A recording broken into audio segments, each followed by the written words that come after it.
Alright, happy Tuesday, y'all. Great evening.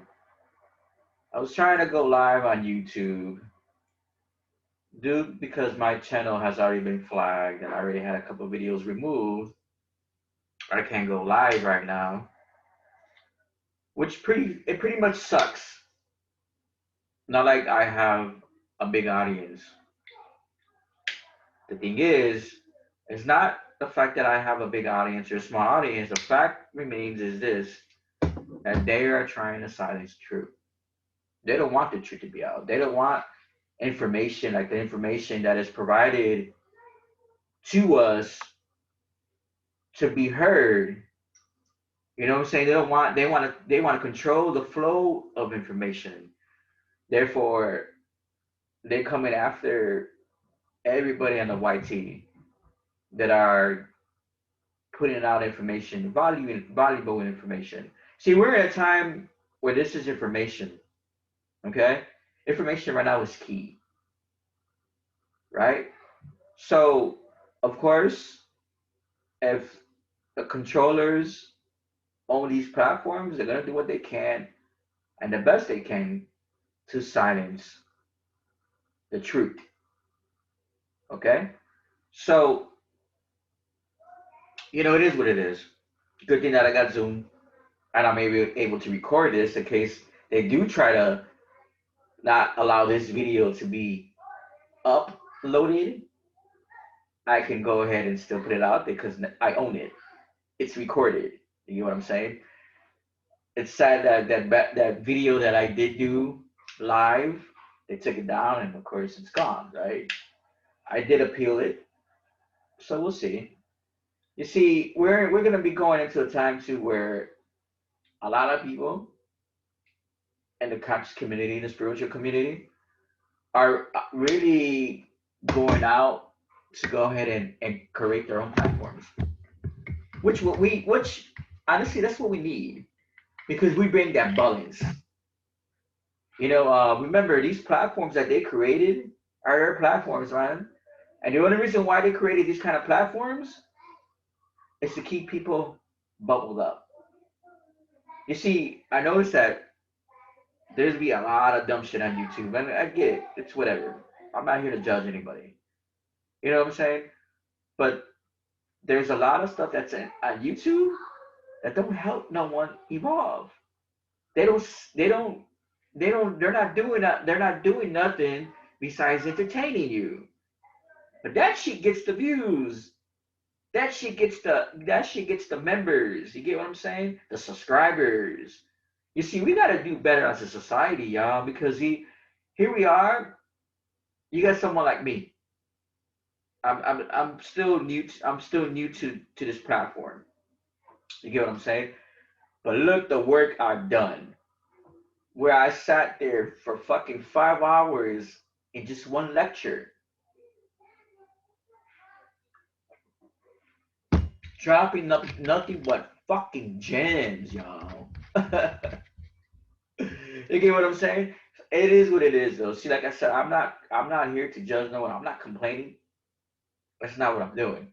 I'm just putting out the facts, exactly what it is. It's like this: if they control something, they're gonna go ahead and they're gonna do their best to stop the flow of information, especially if it's information like this.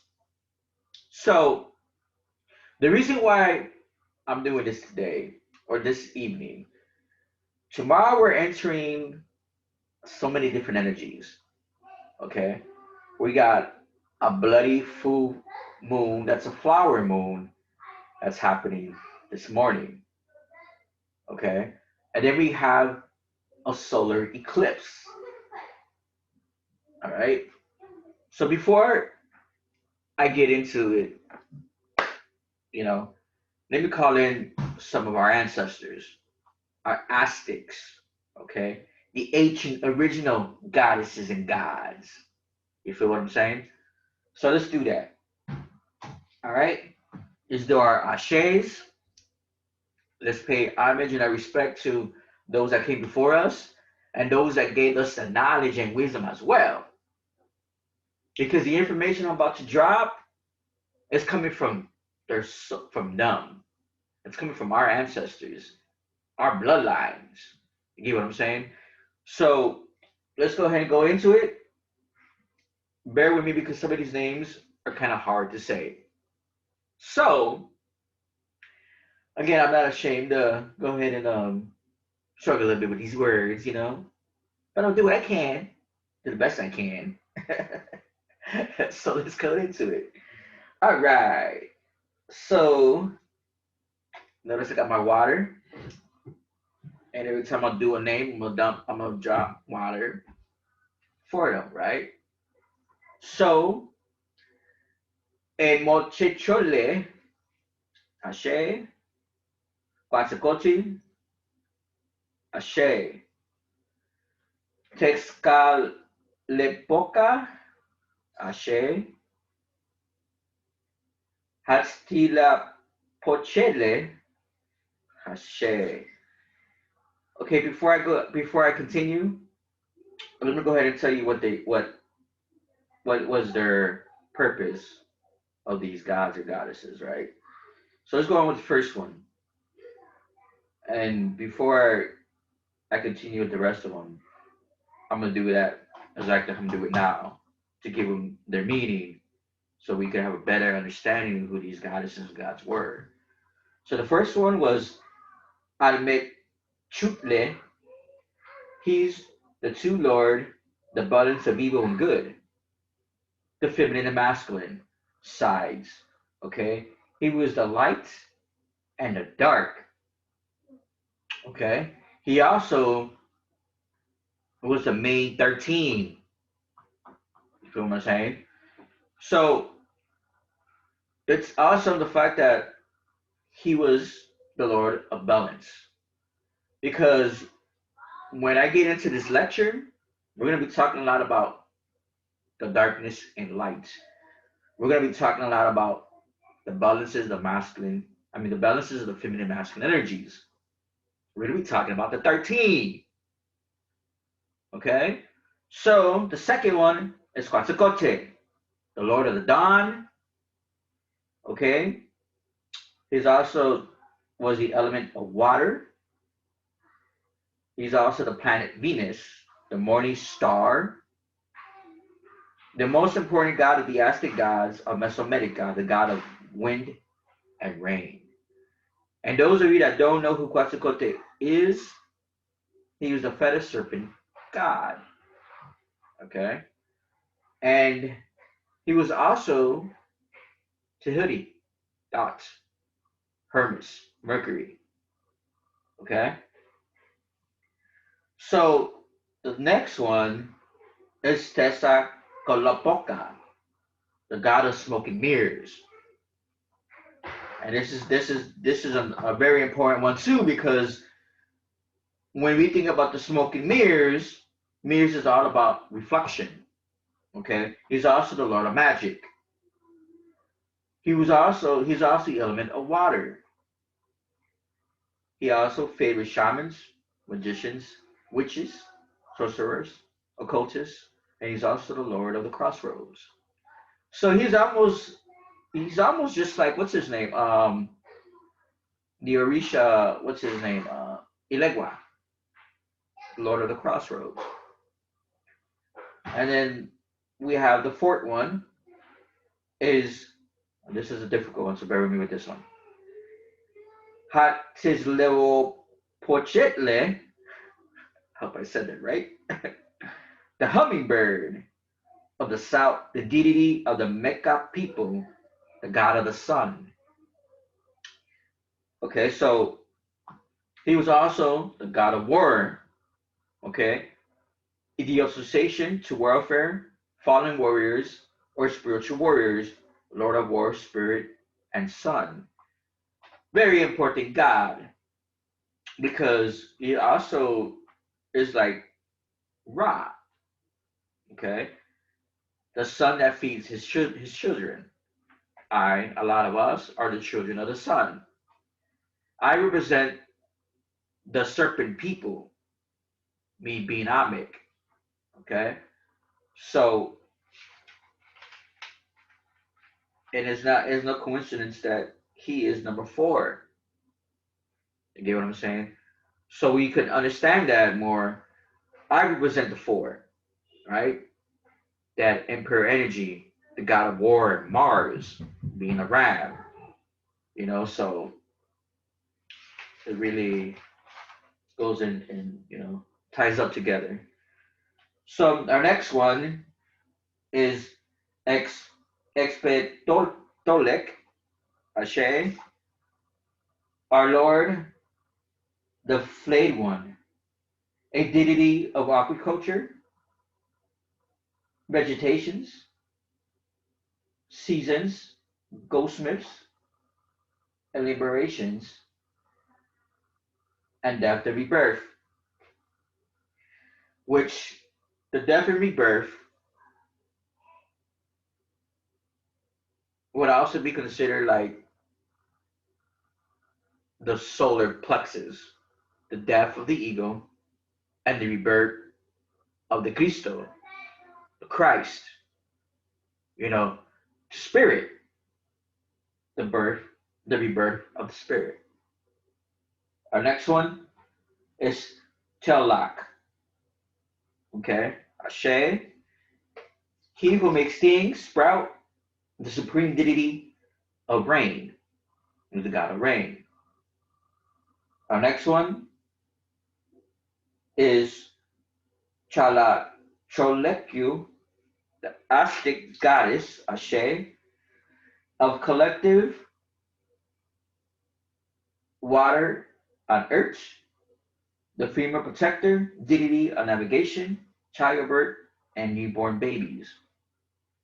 Our next one is Moskotle, Ashe, the god of cloud, the serpent lord of the hunts, is a deity, a hunter, and a warrior, and he also represents the element of fire.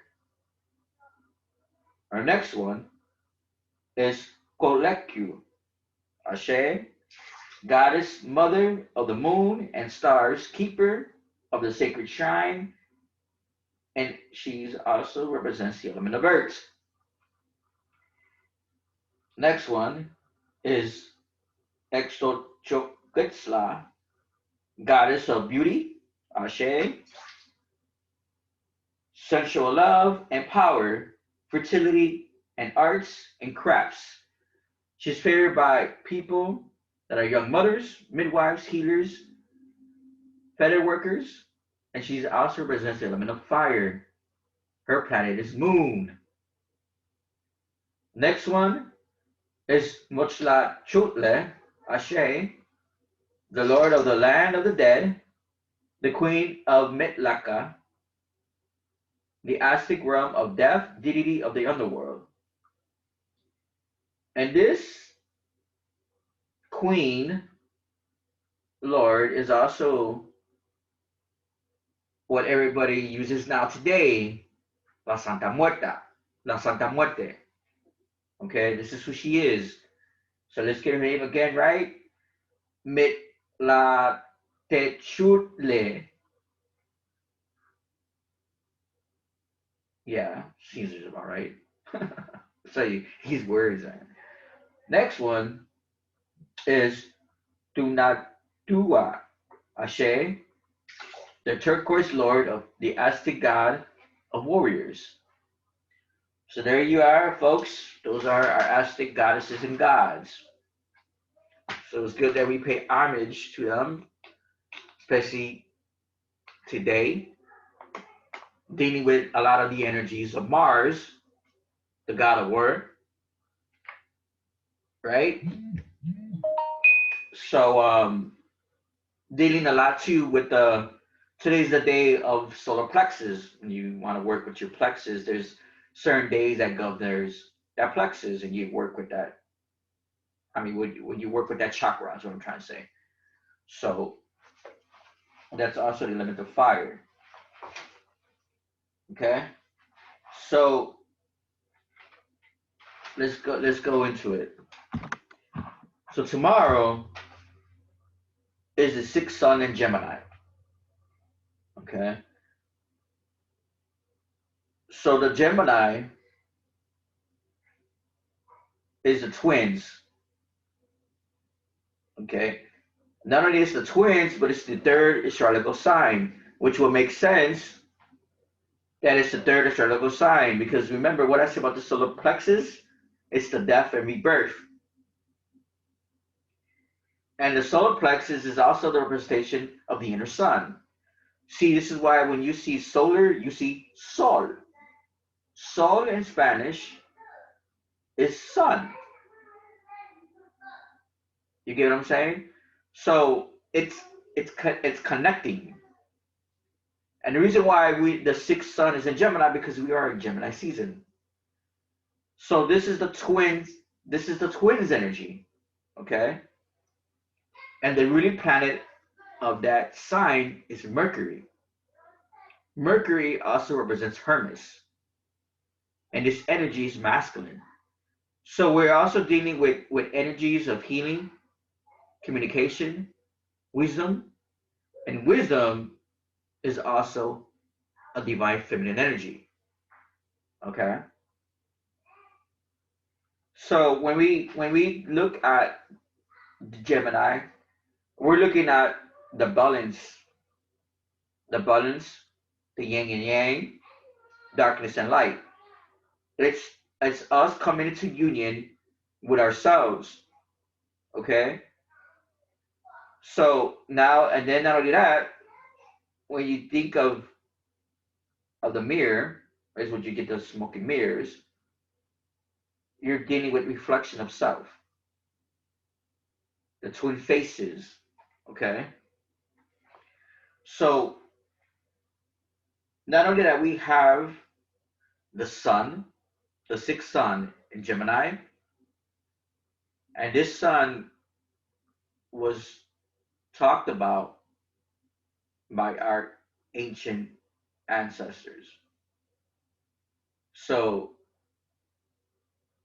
when we look at the calendar, the Aztec calendar, we're looking at a calendar that was first Amic, Mayan, and then later Aztec. You see, the Amics went through a metamorphosis. They went through changes. They went through a transformation, just like a butterfly or a caterpillar to a butterfly. The same thing happened with them. They came in more in tune with consciousness and they evolved. Okay? So, this knowledge that we have regarding the sixth sun and the sun calendar goes into the simple fact what we're dealing with now, especially when we were just getting off the Great Conjunction, when we had Saturn and Jupiter coming into alignment. So this full moon is in Sagittarius. Okay, we're looking at the energies of the healer and the seer. Okay, in order for you to be a seer, you have to have this open, your mind's eye, because you're able to see everything. You're more like a prophet. Okay, Gemini is the balance. I mean, I'm sorry. Did I? Yeah, I finished that already. I got myself all mixed up because it was all like. Okay, so Sagittarius is the element of fire. It is the ninth. It's one of the ninth astrological signs. See, ninth is nine. Nine is completion. It's completing cycles. And the symbol of that is an archer. Okay? And the ruling planet of Sagittarius is Jupiter. You see how all these energies are coming together. There's no coincidence that all these energies are combining together, forming this alignment. Remember what I said, as above, so below, so within, so without. So all these energies that are coming, you're receiving. You get what I'm saying? So The Sag is a higher intelligence it forms bridges between Earth and heaven. Because let me tell you why. You see, we are on Earth, but we live in the energy of Saturn. Okay, and this is a 3D dimensional Earth. You see, Saturn is important. And when you go back to the lecture I did talking about Saturn and Satan energy, you understand that more. You see, the powers that were, those false controllers, they like to use that Saturn energy to keep people slaves and keep them asleep. They like to use chaos energy or chaos magic. You see, there's a difference of karmic energy. You see, karmic energy is necessary just like karma. Karma is cause and effect. Okay, it's action. It's karma when you bring in your good karma or your bad karma, but it's all necessary. It's karmic balance. So we're going back all to balance, right? You see how Gemini is all about the yin and the yang. It's about you being in the mirror, having the reflection of yourself, and coming into union with self. No longer separation. You see, we're in a time where we're coming together. We're no longer being separated from ourselves. We're coming together to become one. We're merging. We're coming into union. And once you come into union with self, you come into union with someone outside of you, where you get a lot of couples coming together. A lot of twin flames and soulmates are coming together. They're coming into union. But in order for one to come into union outside of self, one has to come to union first with self. Very important. So when we are looking at all these energies, let's go back to the archer. What is an archer? You get what I'm saying? Let's see. Let me go ahead and do something real quick.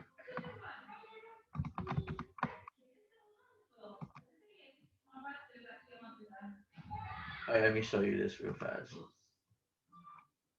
It kind of sucks that they went ahead and just blocked me. You know what I'm saying?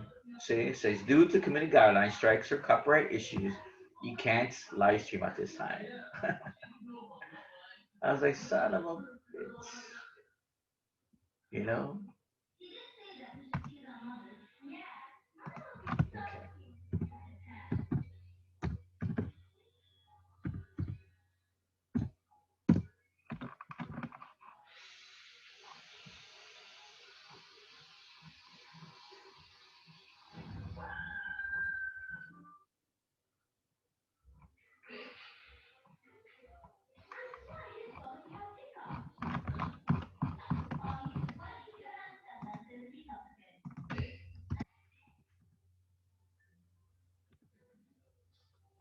Okay.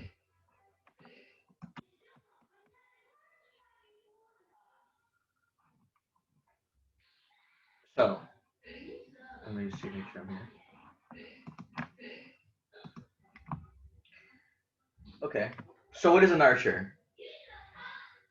It's a person who shoots with a bow and arrows, especially on target for sport. But if you think about that, this is not, they were not playing sports here.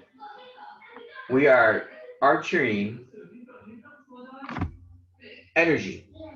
We are bringing in energy into ourselves. Okay? See how it's the consultation of Sagittarius.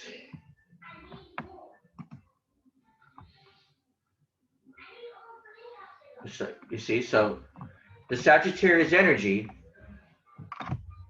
through the full moon or this flower moon is anchoring or bringing in that energy of a solar eclipse also. It's connecting.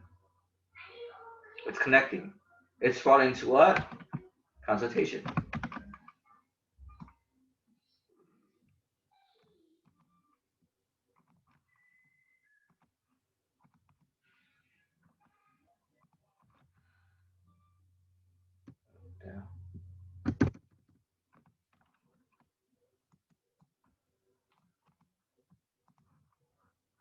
fall into consultation.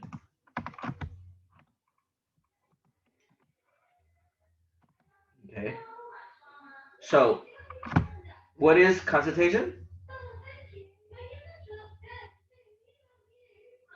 or constellation? I'm sorry, constellation. What is constellation? A group of stars forming a recognizable pattern that is traditionally named after its apparent form or identified with a mythological figure. Modern astronomers divide the sky into 88 constellations with defined boundaries. A group or cluster related themes. So you have to understand what they're talking about here. We are a group of clusters. We are the stars. Okay? Remember what I said many times how we are made of stardust. Therefore, if we're made of stardust, we are walking stars. So again, what is Sagittarius? It's the archer. There's also the element of fire. What is the solar plexus again?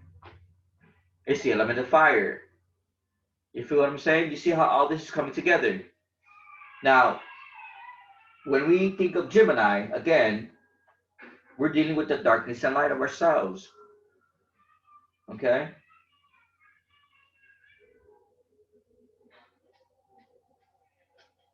So, this whole energy of Saturn that a lot of people are still under, either they start waking up or they still remain dead, pretty much. This is what's happening right now. Tomorrow's energy is coming from that the solar eclipse are going to go ahead and start pretty much waking up those that are in alignment as in the of forming or pattern, right? Not only they're going to start waking up those that are forming in pattern, but those that are already awake and already have been putting in the work are going to be activated faster. You get what I'm saying? Where we're not going to be waiting around to be activated. We're going into that time where the sun is full activation. There's no coincidence that we, ever since 2019, especially with that COVID, I'm sorry, especially after that pandemic, how we've seen the Great Conjunction, how we are entering the time with so many different energies are coming in. When you think about Saturn, who was Jupiter, you get what I'm saying? Jupiter is considered to be the son of Saturn. You feel what I'm saying? And if you think about that too, Saturn or Satan or Set, right? And then you think about Jupiter, it'll be like Haru or Cristo, pretty much. You have the low vibration energy of Saturn, and then you have the high vibration of Jupiter. You see, all these energies are necessary. It brings the balance. You see, it's a shame that we have the false controllers. You see, put it like this, ladies and gents. They have control, but they have no power. You have the power, which is why they do everything to keep you stuck in that Saturn low energy, or not knowing that Saturn energy. Because see, Saturn can also help you to spark up. It could also help you to raise up your consciousness to that Christ level of awareness. But since a lot of us are still asleep, we don't know what these energies are. We have no clue what they do. This is why they've done everything in their power, or let's let's rewind that. This is why they do everything in their control to keep taking away your power away, to make you powerless. You see, you're not able to power up, you're powering down. You feel what I'm saying? So let's go into the blue moon really quick. You see how we have the super flower blue moon and then the eclipse. You get what I'm saying? This is no coincidence that we're looking at these energies. And when you think about Wednesday, Wednesday deals with Mercury, okay? Which is why you also have the Gemini. Because Mercury is who? It's Hermes. But we're also looking at communication. Communication with our higher self, or communication with our, our spiritual counsel, communication with just ourselves. Where does communication come from? It comes from our throat chakra. Okay? You see, it's all connected. It's when you're able to speak freely your truth and you're free to express yourself with no bondage, no baggage. You get what I'm saying? You're able to speak freely. So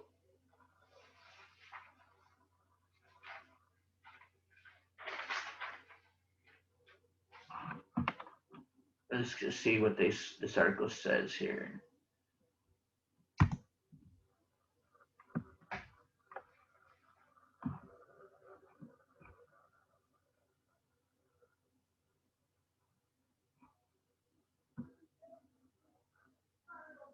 So look, it says here. I look like I froze.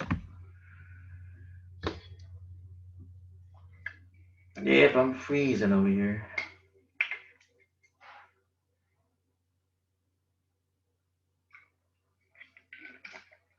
It says here, if you are excited to try and catch a glimpse of the super flower blue moon, the only total lunar eclipse of 2001 when it occurs Wednesday, May 26th, you are in for a treat according to NASA.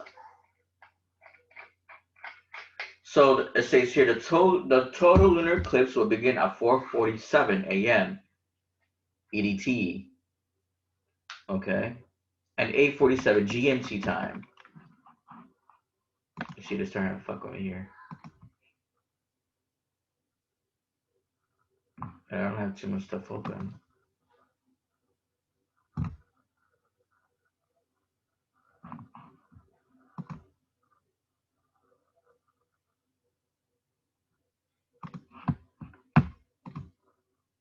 Okay. So these are the times you can catch it. It ends at 9:50 a.m. EDT time.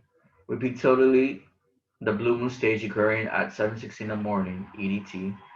It is daytime in your viewing location. You will have to watch webcasts of the eclipse to see it at its best. So during the lunar eclipse, Earth's shadow falls across the moon's face as our planet moves between the moon and the sun. And in total lunar eclipse, the moon gets completely covered by Earth's shadow of the moon, and the sun line up exact opposite sides of our planet. So what does it look like, and what can sky watchers at home expect? So this is gonna be a big event to look at. Now I know Chicago time for the full moon is gonna be at 6:13 in the morning to be able to catch a good glimpse of that. So see how beautiful that is. Remember, these are our energies, okay? And all this that's happening is for a purpose. If our ancient ancestors, such as the Aztecs and the Mayans and the Olmecs, were talking about the sixth sun, it's for a purpose. This is no coincidence, folks, that we have all these energies coming through. Okay, like I always said, so within, so without. Okay, so let's go ahead and get out of there. We'll do a new share over here.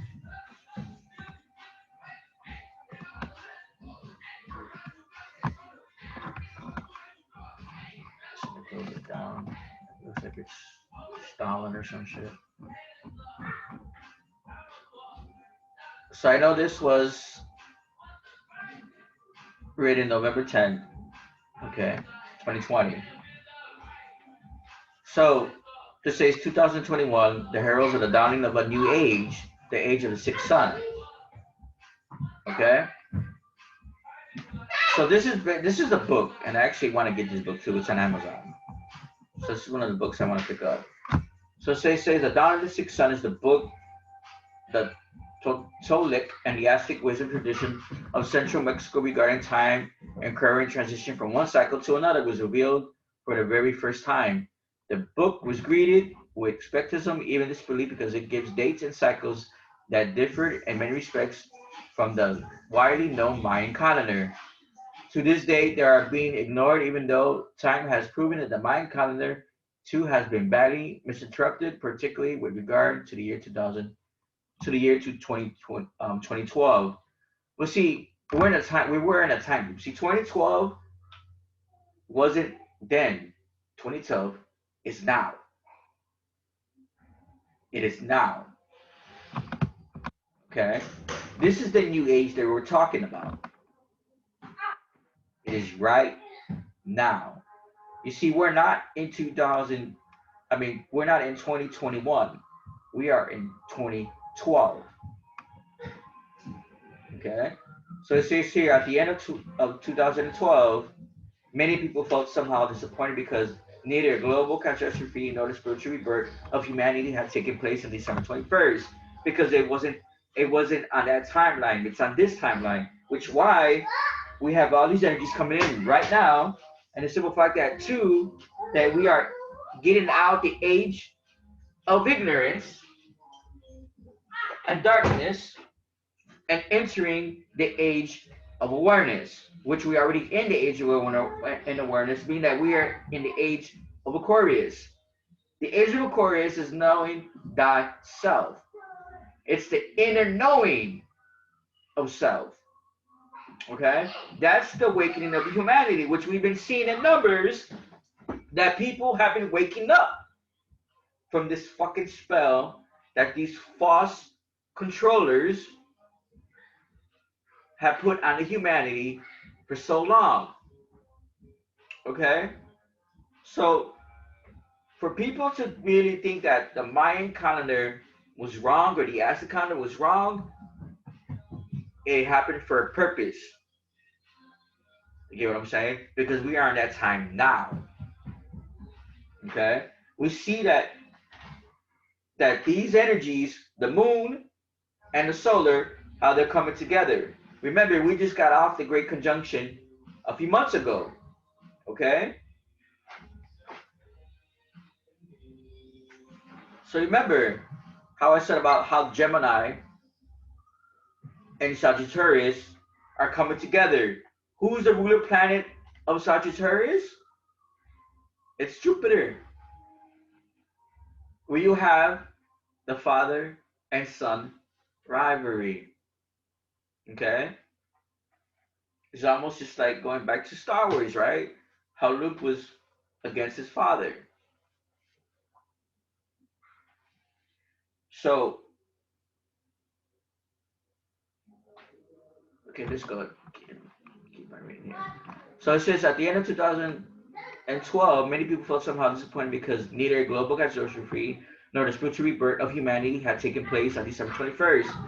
But in the teachings I received from the custodians of the Aztec and Toltec tradition, that tradition from one time cycle to another wasn't tied to a particular date, but was more of an organic process.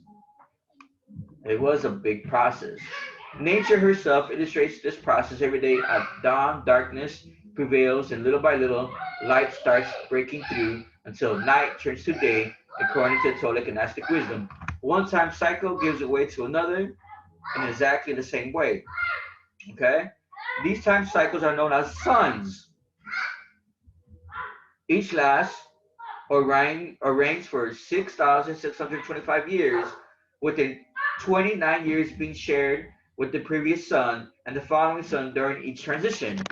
The suns have individual features but can be categorized into two groups, day or light and night or dark, which alternate just as day and night do. Okay? So, not only that we are starting to see two suns in the sky, and actually I could show that here too, which is awesome that we're doing this on Zoom.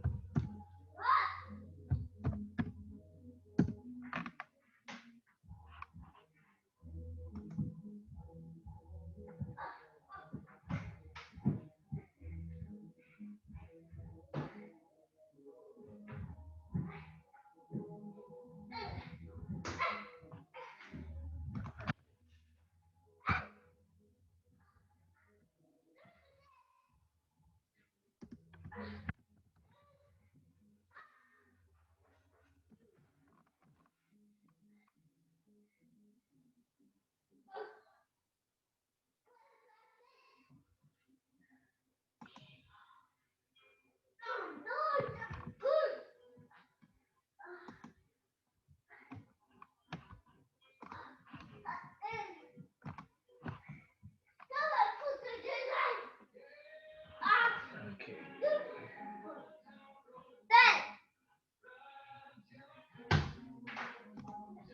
So let me go ahead and share this. Make sure I'm sharing, and then I go back into that article. I know that you might not be able to catch the audio from this video, but I'm just trying to show you that how we have two suns in our solar system, and you can do this research yourself, and you can see that there's two suns out there.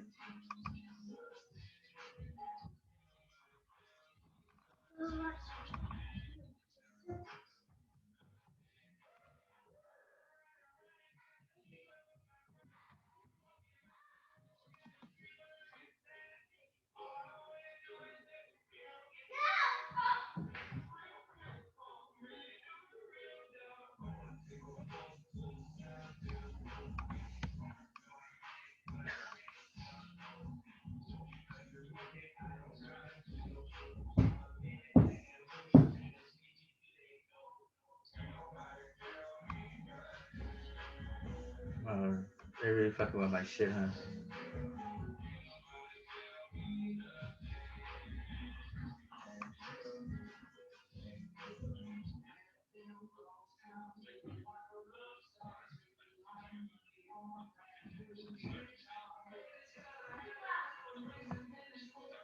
I mean, what the?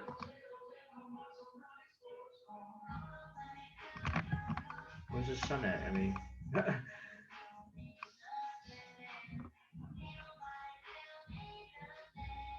yeah, I don't get it how they went ahead and show this video. Where's the sun? Like our solar system might have two suns, and they give me this shit. You serious? Where's the sun at, man?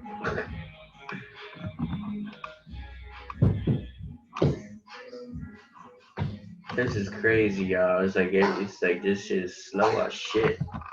Steady fucking buffering. Let me try to get out of there. Find another video.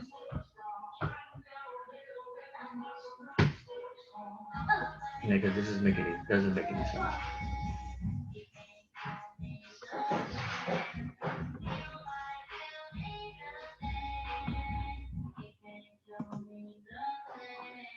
Alright.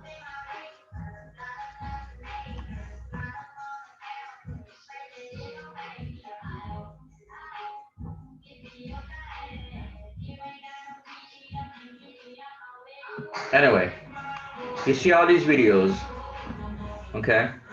There's so many videos on here talking about two suns in orbit or in our solar system. You see the two suns. One of the suns is Nibiru. It's actually a planet. It's called Planet X. Okay, so that's what that is. So let's go and finish reading this over here.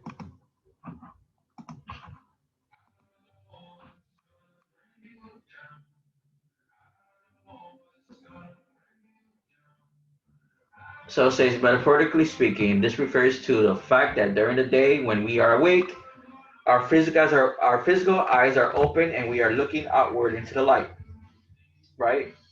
Looking outward is one of the main features of the fifth sun, the day sun. That is about to finish. During it, we have looked outward to find God, healing, and satisfaction. There has been no need to conquer territories to succeed. We have sought happiness through the acquisition of eternal things through achievements in the other world. For the reason this kind of sun is favorable for organized religions, we're finding happiness through others, our surroundings, trials, exploration, and so on. The history has confirmed over the last few hundreds of years. On the other hand, when we close our eyes, we can only look inside into darkness, into our unconscious, which is known to the tele traditions as our underworlds. Okay. Now,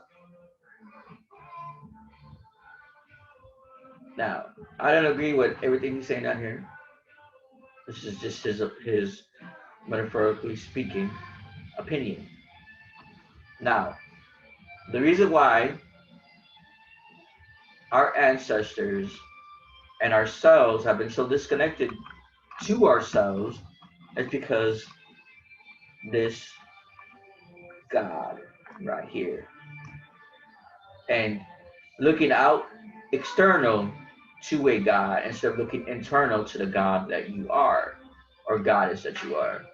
And then the reason why we have so much separation and conflict is because organized religions. Okay. And war is organized religions. Okay.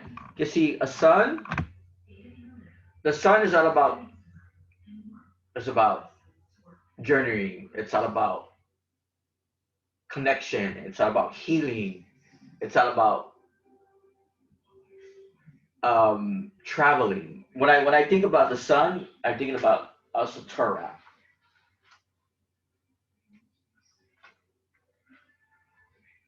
So let's see. Yeah.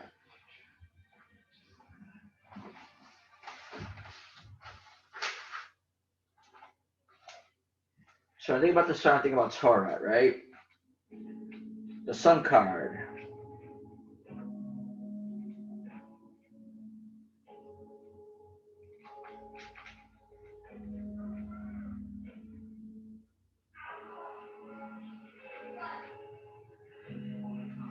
Hey, hold on.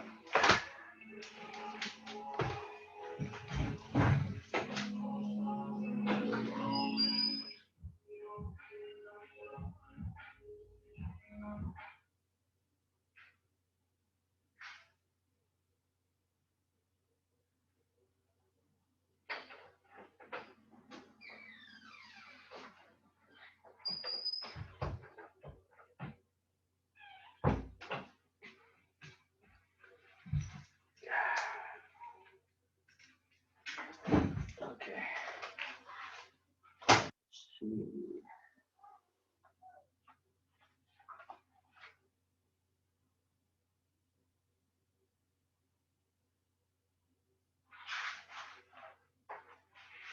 All right. So when I think about the sun, okay, I think about it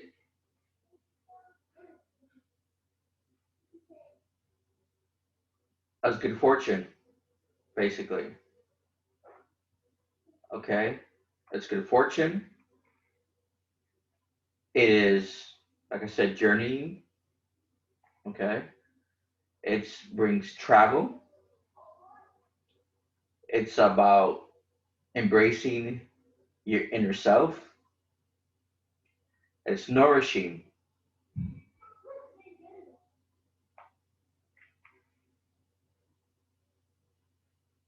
Okay. And it's crazy because see the sun card, it's number 19. So when we look at 19, we're digging 10. And remember,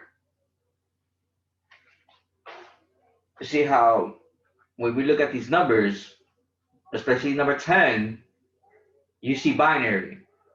Okay, you see 0 and 1. You see 0 is a divine feminine number. 1 is a divine masculine number. Okay? So we're talking about merging with your feminine and your masculine. It's no coincidence that the sun will be in Gemini tomorrow. You know what I'm saying? Because we're also dealing with those those energies of feminine and masculine. Coming into union with yourself. Okay? So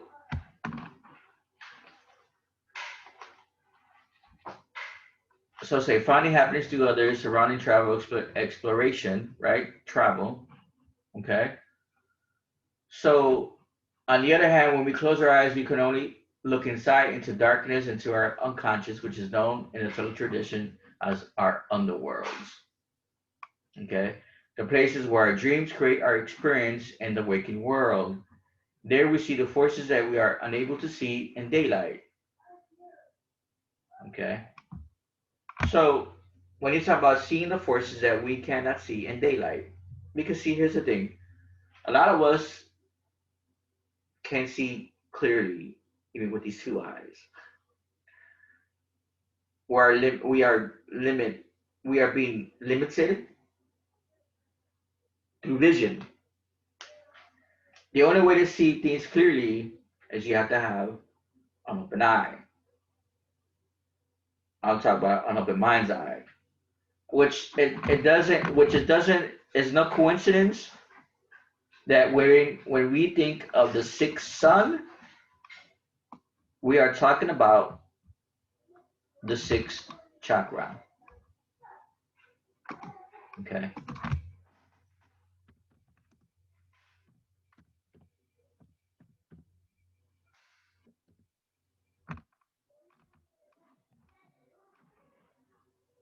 We're talking about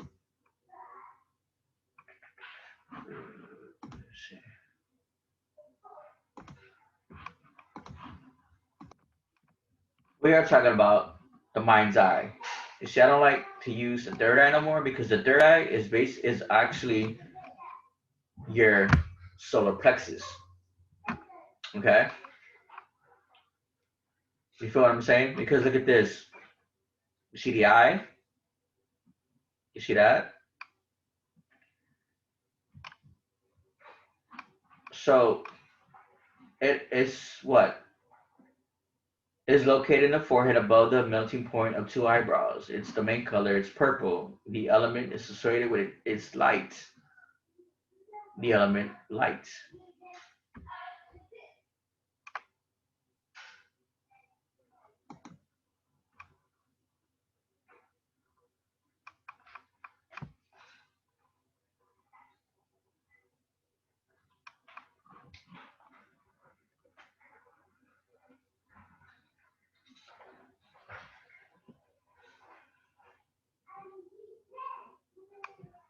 Okay. So what do we see here? She's merging into one stream of consciousness and flow up to the crown chakra. Okay.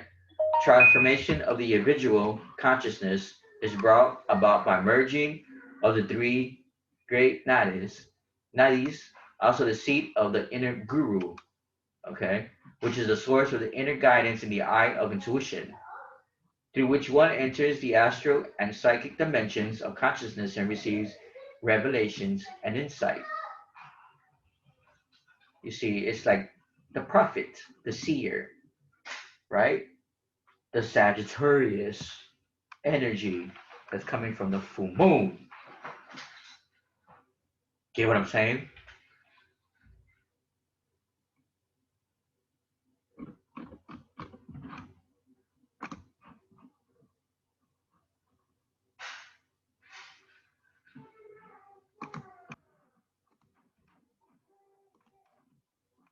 So, when we are able to see the forces such as, and they, when we're able to see in daylight, but which rule everything that exists, therefore darker night, suns such as the sixth sun that we are about to enter are more spiritual suns, where satisfaction comes from getting to know our inner self as well as from creating our own reality from the inside. It's a shame that they took up that lecture because I know that 44 lecture I did was when I was talking about the crisis, Christ, and cross, right? Like dealing, like breaking free from the external illusion, which is that Saturn energy that they like to manipulate and use against us. You get what I'm saying? Because everything has a priority and a duality. Even these energies, they could work against you or they can work for you. And just like ourselves, we could either work against ourselves or we could work with each other. You get what I'm saying? So it's all about the balance. Okay, it's all about finding ourselves. Because people put it like this, like I said, we are in the age of Aquarius, the age of knowing, the age of knowing thyself. Remember, also last year was 2020, but it wasn't a year. 2020 was all about vision.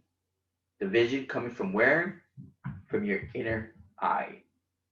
You see, a lot of people are still in paranoia mode and fear mode that they're forgetting that they are more than just fear.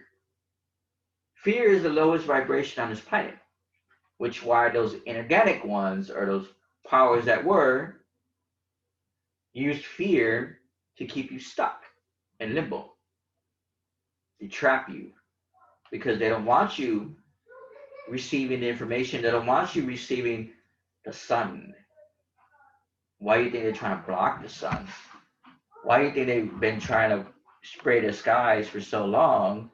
Because they know the more they spray the skies, the more you can't see what's really happening up there. You get what I'm saying? So we are entering a shift. We are entering a different paradigm shift.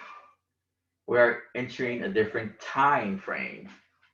Also, remember, this is the age of consciousness, of the massive awakening that the people were waiting for back when? 2012. Okay. That people were disappointed because they didn't have a spiritual rebirth. But we are having it now. So it says here, according to the Aztec until account, during the first 20 and a half years of this transition, we will witness external developments leading into the establishment of different realities, which is happening now. And it is undeniable that the technology breakthroughs we have experienced during these years have led to the development of a virtual reality. On the dream of back then, moreover, people have used the new technology to seek spiritual answers far beyond those offered by the established religious and spiritual knowledge and practices have spread throughout the world. I mean, technology is part of us now. Although they do want to try to merge you with artificial intelligence, because remember, if they can merge you with AI, that means they can control you more. You know,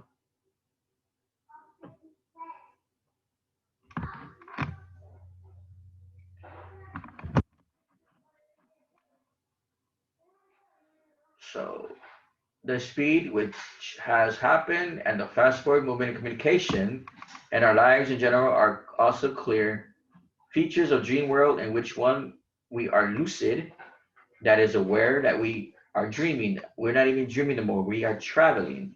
We can manifest anything immediately, so it can be said that we have already started preparing for the night sun. Although the day is still influencing us according to the Tovlik count. December 21st, 2012 was the point at which the suns will be exerting their influence equally on the collective mind. Okay? The last 9 years of transition, remember, what is the Sagittarius sign? It is the number 9 in the astrological chart. It's number 9. What do they say here? The last 9 years of the transition where they bring a real inner change according to the prophecies.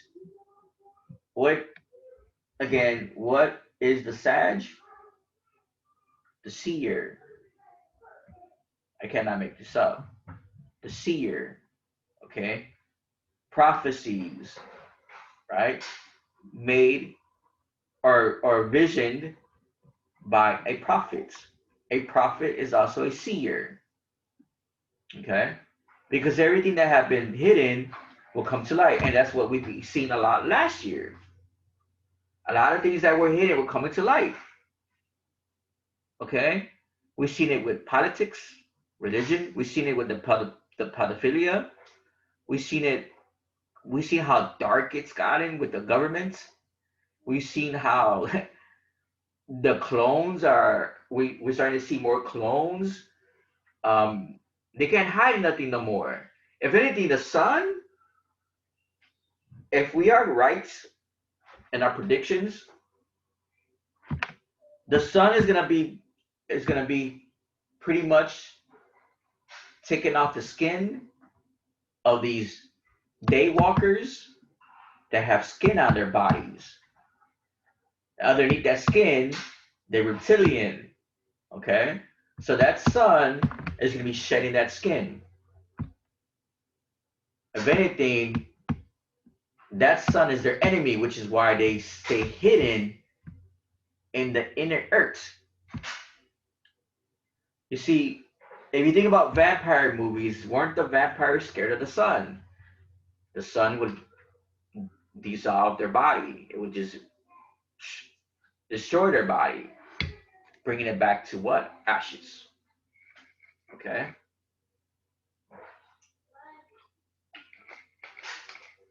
So we've seen a lot of the shit happening last year. Look at how big Pizzagate, the pedophilia ring Pizzagate, and we've seen a lot of celebrities were involved.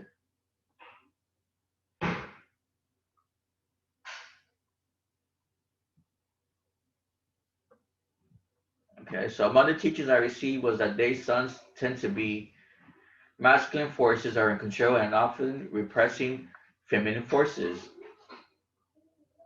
the masculine forces. You see, these inorganic ones have no power. You know who has the power?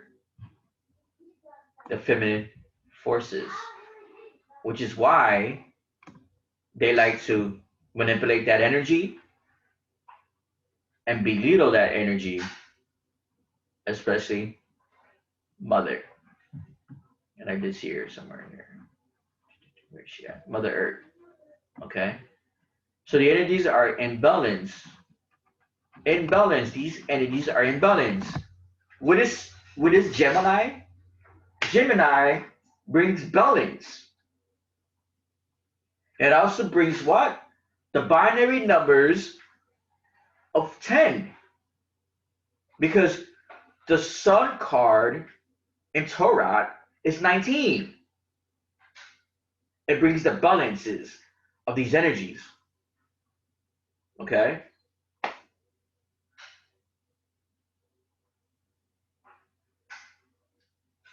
So these energies are imbalanced. One of the ways in which this manifests is through an imbalance in one of the most important feminine forces, Mother Earth. One of the most important feminine forces is Mother.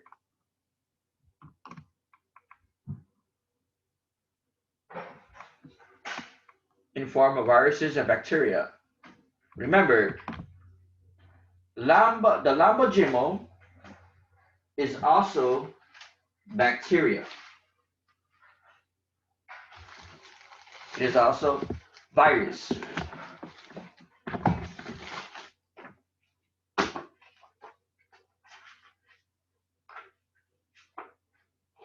Okay? The genetics of bacteria. Okay? We're talking about the nature of the disease magician or cosmic clone. All right? Who were the cosmic clones? These masculine forces. Because they're not even cosmic. What is cosmic? What is cosmic?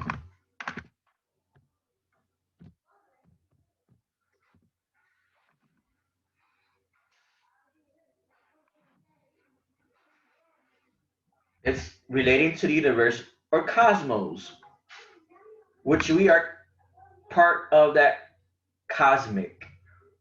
We are part of that universe and cosmos. Okay? We are actually the bacteria and virus to that matrix system. You know what's crazy? That matrix system was birthed out of the womb, but it was manipulated and transformed to imprison the masses, not to uplift them, because it's been ran and controlled by what? Masculine forces.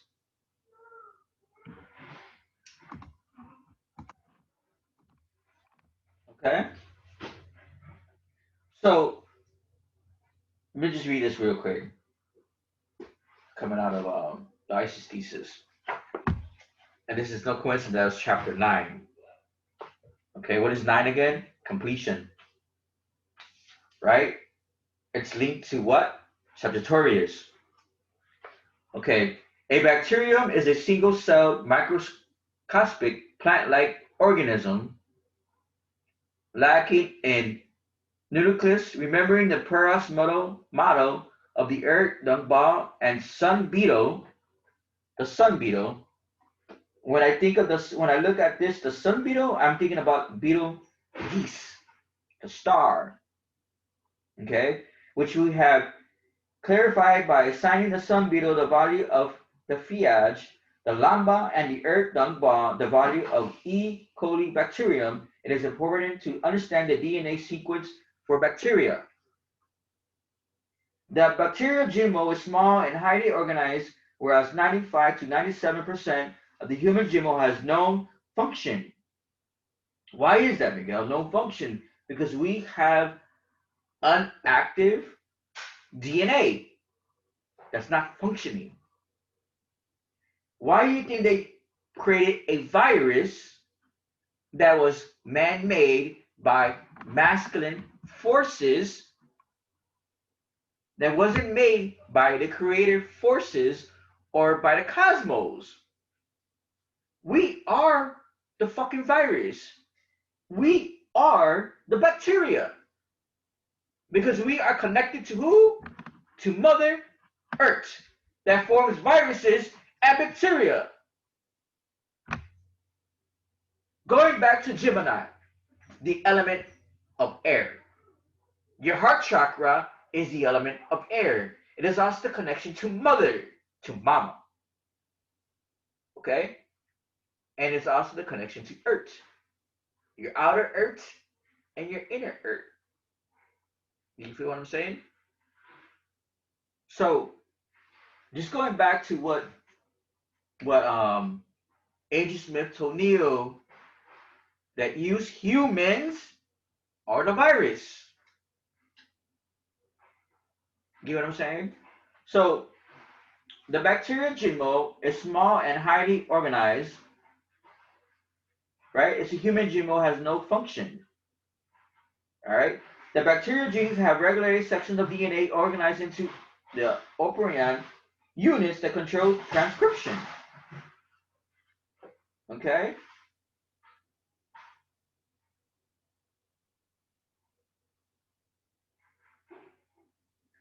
So it says here, bacteria have three ways of making recombinant DNA, which is the fusion of DNA from two separate individuals.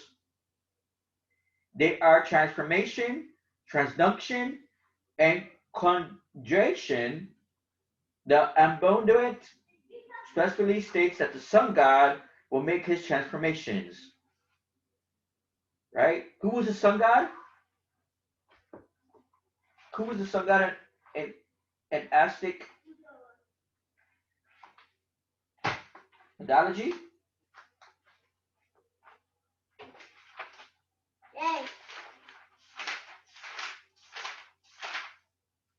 Let's see here.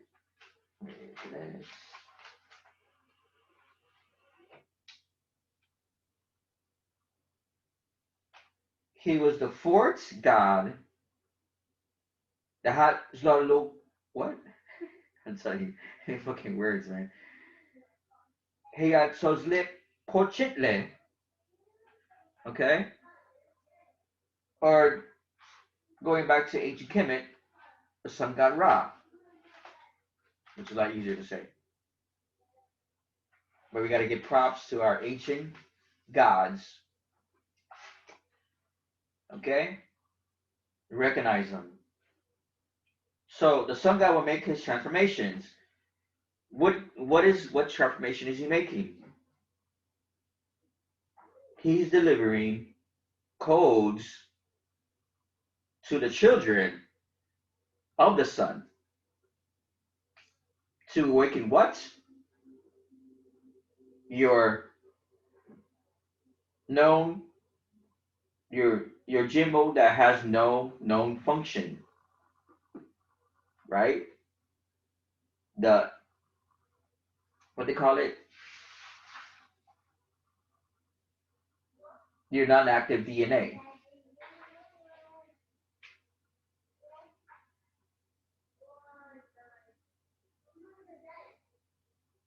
So we could say that the both transduction and transformation are occurring in the Egyptian afterlife. First, when the deceased merges with the sun god, the naked DNA or genetic heritage of the deceased is taken up as the insert and the lambda vector, the sun god, and then the recombinant DNA is injected into bacterial cell at the place of mooring or attachment site to the bacterium earth. On a cellular level, the injection of the lambda DNA is similar to the injection of the plasma and the Spartatrix during impulsive or bursty reconnection of the magnetophoric cups. DNA becomes naked by exposure to ultraviolet radiation. Again, let me read that again. DNA becomes naked by exposure to ultraviolet radiation. That solar eclipse is going to let out radiation, ultraviolet radiation. Remember, going back to Saturn, Saturn is considered to be Chronos, the father of time. Chronos is the god that ate his children. You get me? You get what I'm saying? We are being fed by the sun. We are eating the sun. Okay?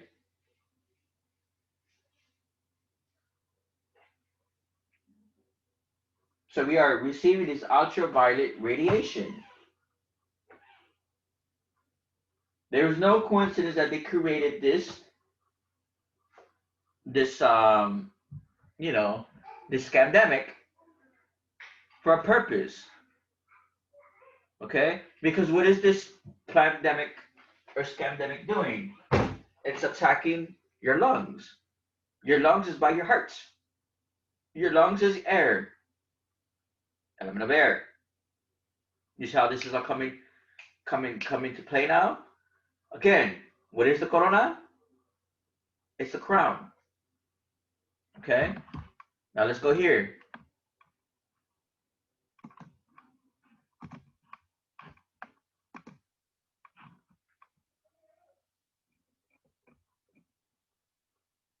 Okay.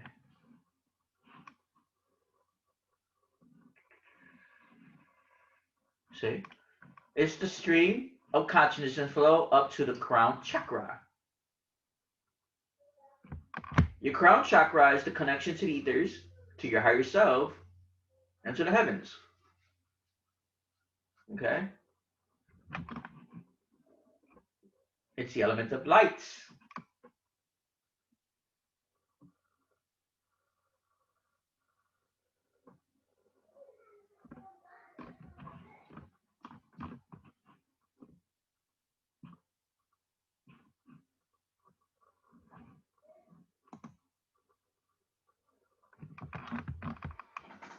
I say the crown chakra is the element of spirit.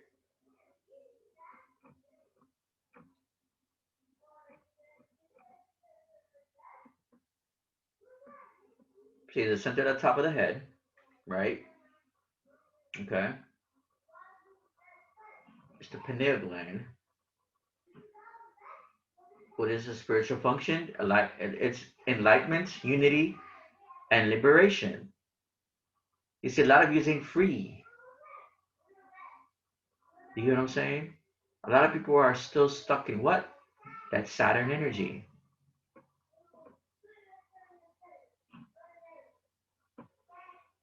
Okay, it's the God consciousness. Really the Christ consciousness. Okay?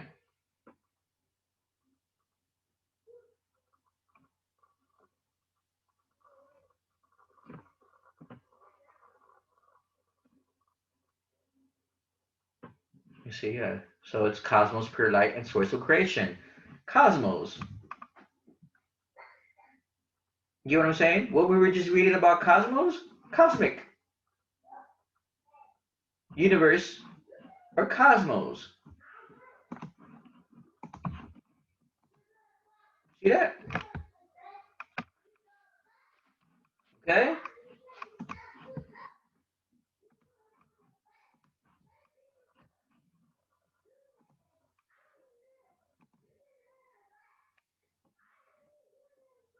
So it says, but, yeah, let's put this away.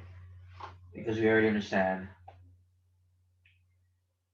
that we are bacteria and viruses. And I highly recommend this book, The Axis Thesis.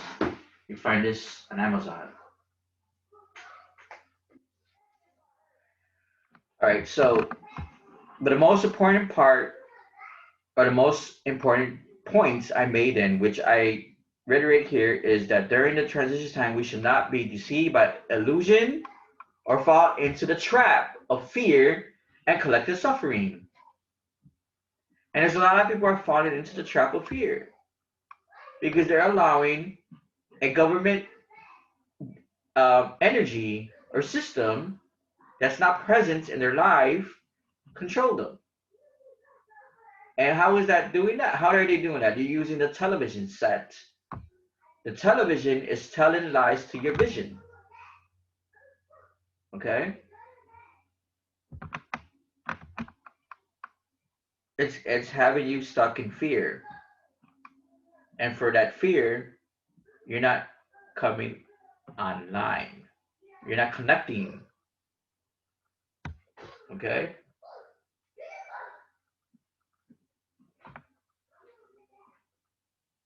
So here it says, we are not powerless because we're not.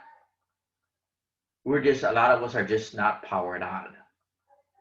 It's just like a remote control car or anything that has a switch. If the switch is off, does that have power? It does, but it's not active. Why? Because the switch isn't on. Just like your DNA, right? How we had inactive DNA. You get what I'm saying? So tomorrow, when we are outside gathering this energy, it's gonna start that waking up more that inactive DNA or non-active DNA. You get what I'm saying? So we are not powerless. It is how we perform our inner work that will determine how we come through this transition. Okay. Says over the last years, I have been sharing teachings about spiritual awakening, lucid dreaming, and dying an enlightened death. But today, I understand that the same ancient knowledge can be used to help us stay healthy and move into a new way of being, a new cycle. Okay, going back to cycles, I know I've seen this here. What is nine? It's the completion of cycles. What does the Sagittarius represent? It represents those cycles. The archer, the element of fire. What is the solar plexus, Miguel? Element of fire. The rebirth, the death and rebirth. The death of the ego, the death of that illusion, the separation, and that religion, and that illusion. Okay?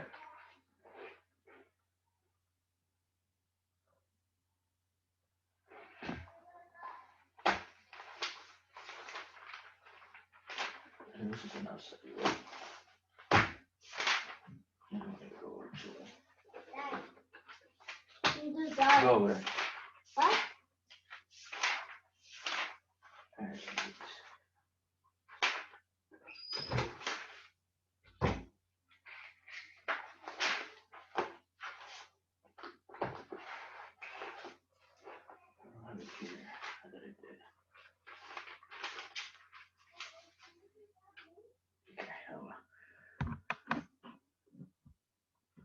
So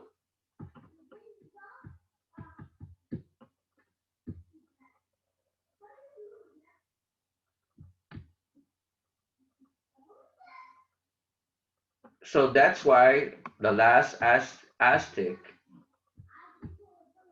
the young Chuachomac, gave one final command by day before giving the Mexicans power to the Spaniards: hide our treasure, pass it from mothers to daughters, to fathers to sons, and teachers to students.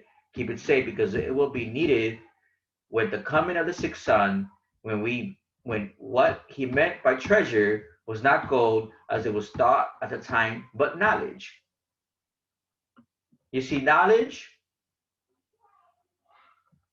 is a masculine energy. Wisdom is a feminine energy. You see, knowledge is awareness. Wisdom leads into power. Okay?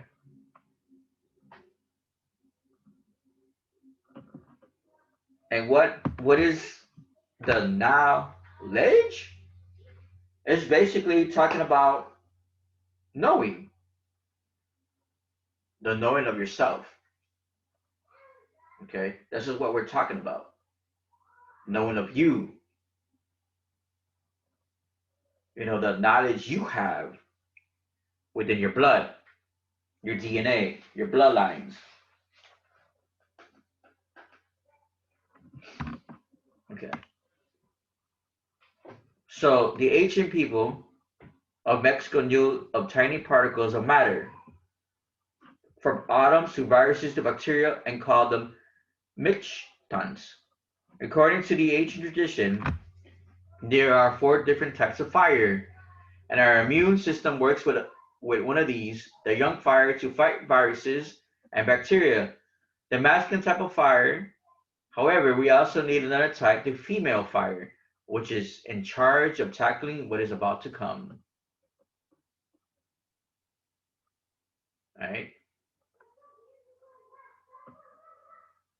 And who's giving this information?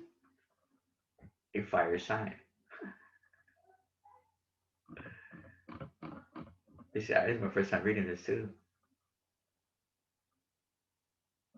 I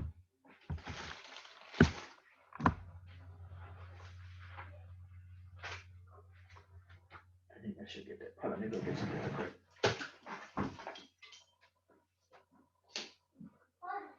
Yeah, stop.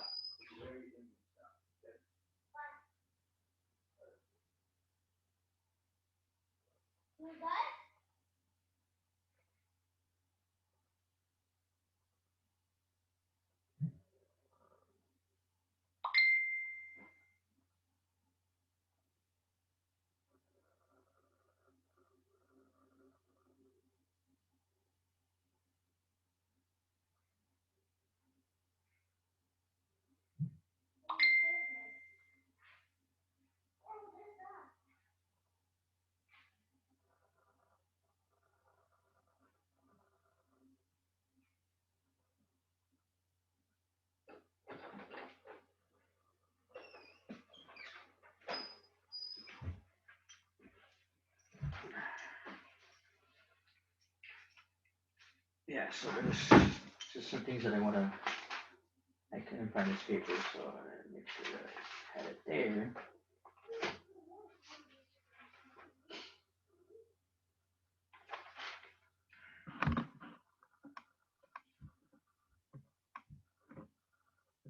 So,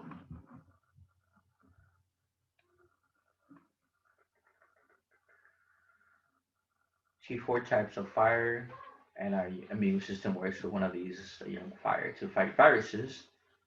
It's funny how we were just talking about the viruses and bacteria, right?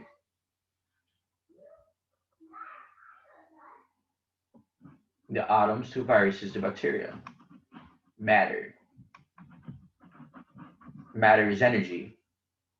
All this is energy. Okay. So let's look into this right here. See what this is.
Hmm. This is not giving me what I'm looking for. All right, that's fine. Okay. So we look at the four different types of fire, and our immune systems work with these young fire to fight viruses and bacteria. This is a masculine type of fire. However, we also need another type of female fire, which is in charge of tackling what is about to come. So what's about to come?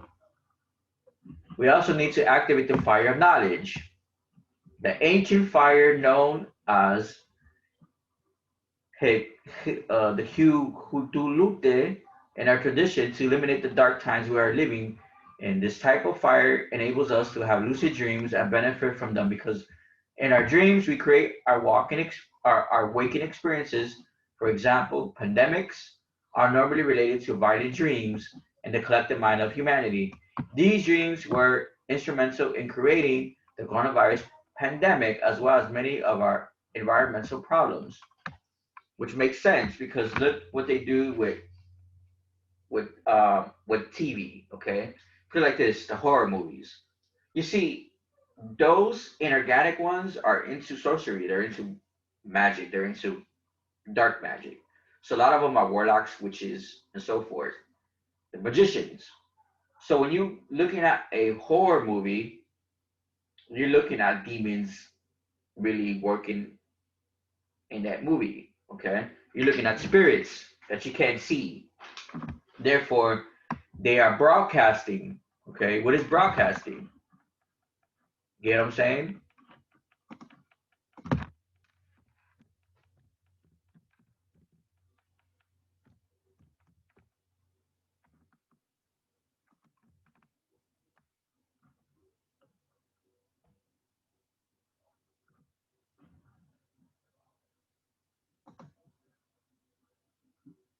So broadcasting is transmissions of programs, information by radio, television.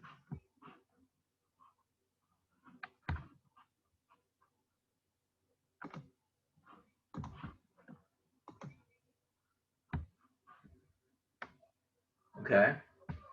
So what are they doing? They're sending information to your subconscious mind. So while you're sleeping, you're bringing this into your reality. Okay. You're bringing this into your dream state. So,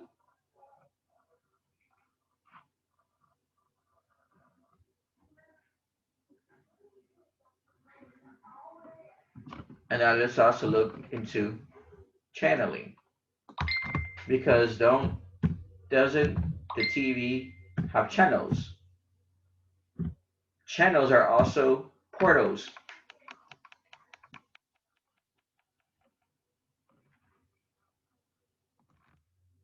And channeling is also a sense of channeling spirit, channeling spirits. Okay,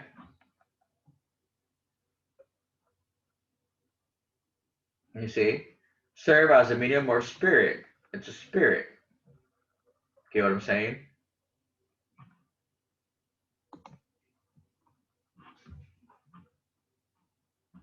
What is channeling? It involves consciously shifting your mind and mental space in order to achieve an expanded state of consciousness. To achieve the expanded state of consciousness, channelers usually meditate, trying to take break free of worldly influences and tune into a higher consciousness. But see, this is you doing this to yourself. You're meditating to receive higher consciousness or higher state of consciousness. But when it's done to you by broadcasting, they are channeling evil spirits to your subconscious mind, okay? To your mind. And just like that fear, okay? Remember, everything is energy.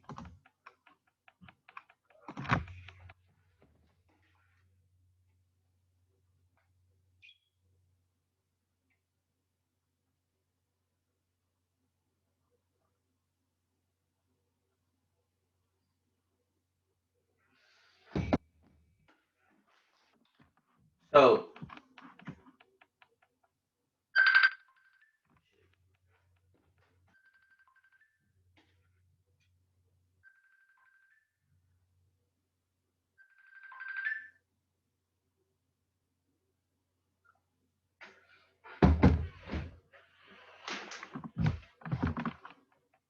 so I say, as individuals, we must play our part in the transition to the sixth sun.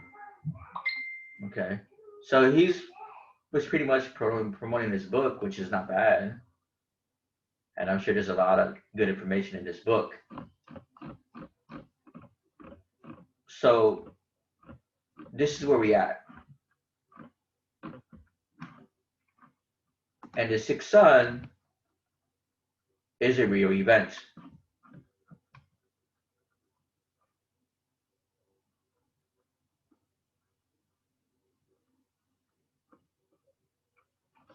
This is really happening, and this is all coming from our ancient knowledge through our ancient ancestors. Okay,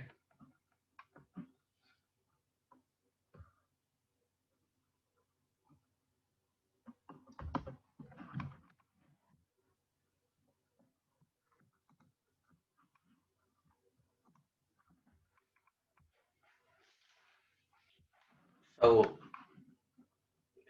stop that. I wanted to just talk about a little bit about the knowledge, the word knowledge itself. We could even let me share that too. Let's see.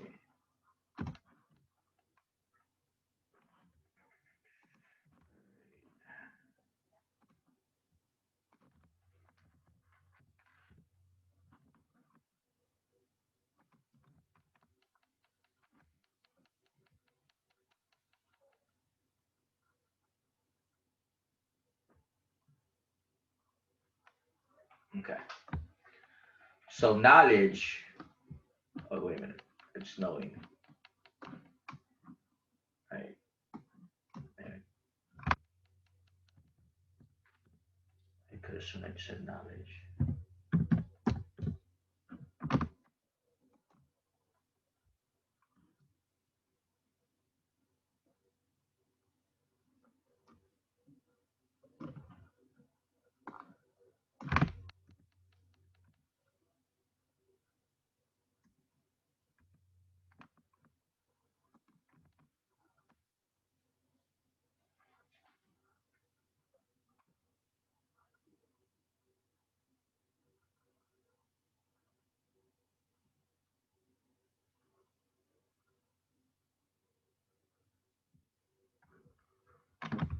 See how knowledge is broke up? It's broken up in two words. Okay. You got now and ledge. What is a ledge? When you're close to an edge, okay? An edge of something that you can fall, okay? So you got no, no ledge. You have no knowledge. That's basically what it is. You see how this is a noun? You remember how they use these words, okay?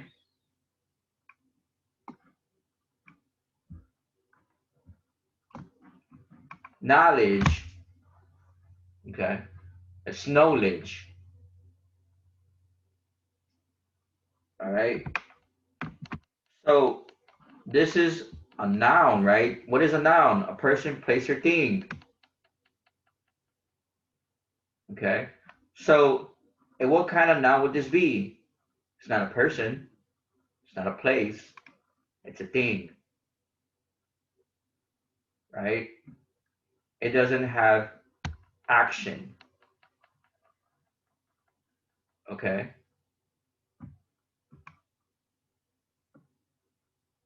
It doesn't have any action, okay?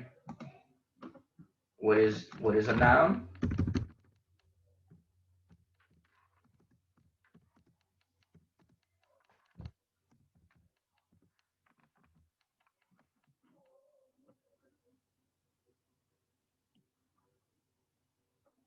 You know?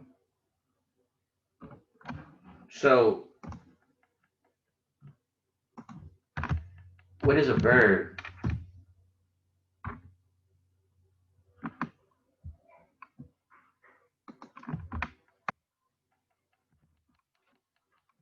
A word that describes an action, state, or occurrence and forming a main part, a predict of a sentence such as appear, become, happen, right? It's an action. So the whole knowledge is your mind being at the ledge with no knowing of self. Remember, these words that they use is for a purpose. And when you look at the knowledge, like again, I said it's a masculine word, okay? Created by the masculine forces, right? So,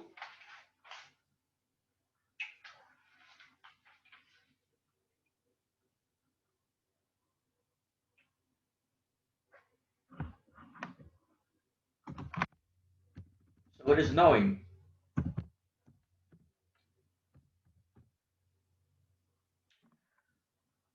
So when you look at knowing,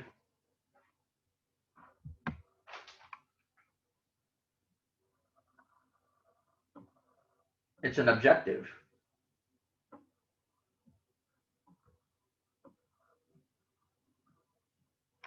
And look at how it says here. Knowing.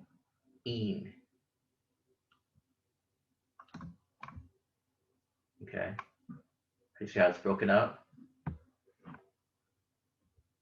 It is what? It's knowledge or awareness that is secret of known is to only a few people. It brings awareness. Isn't that pretty much what we're doing? Bringing awareness to ourselves in order to gain what? Knowing. Okay. It's full awareness of consciousness. All right. And the noun of that is a state of being aware or informed. Okay.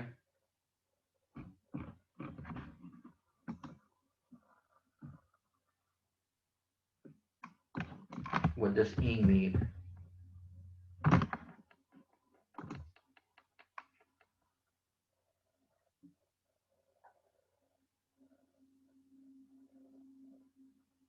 Ing gives the word action. Okay. It gives it action. Knowledge doesn't give that word action. So therefore it becomes a thing that's stuck towards the ledge or edge, right? But when you put knowing,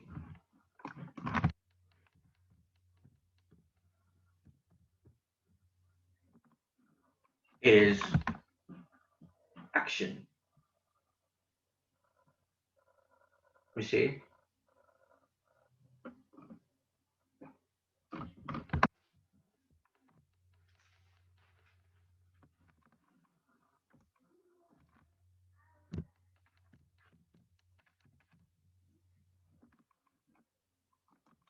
Is wisdom.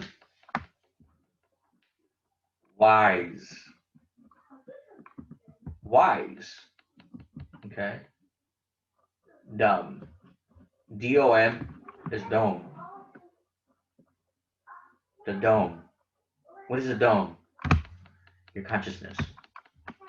Either it's the pyramid of awareness or it's the square of captivity that is in captive, right? Not knowing itself.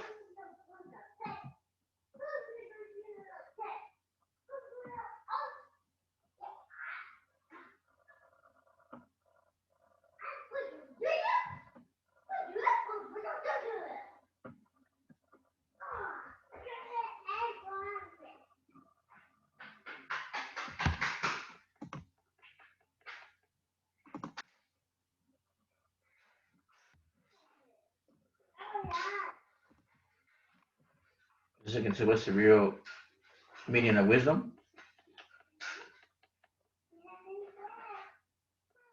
So it is the ability to think and act using knowing, experience, understanding, common sense, and insight, right? Trusting your internal, right? Wisdom is associated with attributes such as unbiased judgment, compassion. The compassion that is coming from your heart space, okay? That leads you into, you notice compassion has the word compass. What is compass? It is direction. It is direction. It's putting that direction indirectly to you. So you can find more wisdom and build that awareness to have more experience. Okay. Now, when I look at the word wisdom, I think of snake.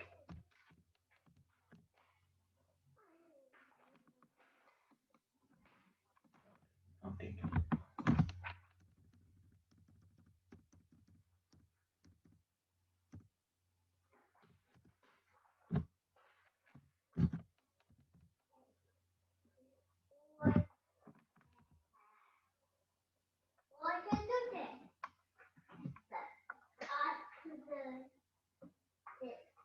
See? The serpent or snake is one of the oldest and most widespread mythological symbols. The image of the serpent is the embodiment of the wisdom. Okay? Remember how in the Garden of Eden, Eve was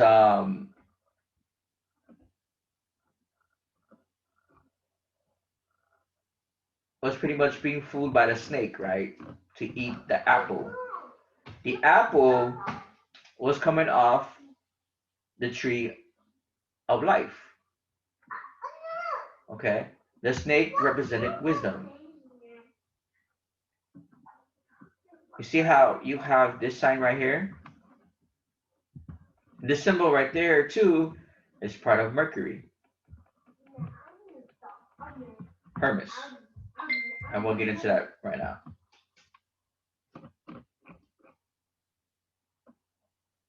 So, this also represents the feminine Kundalini energy, okay, that travels through your 33 vertebrae to get to the tree of knowledge or the tree of knowing. See, back in the Garden of Eden, it wasn't the devil to to awaken Eve, it was a feminine energy, and that feminine energy was Lilith.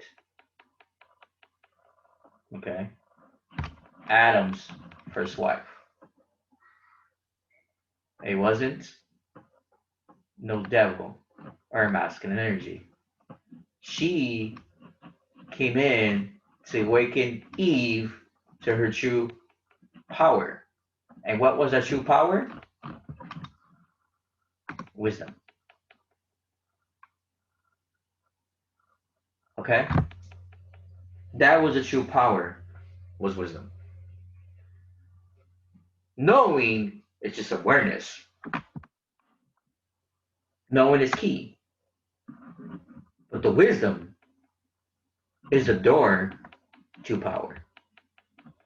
Which is why Eve bit the apple and she woke up from her illusion. You see, Adam and Eve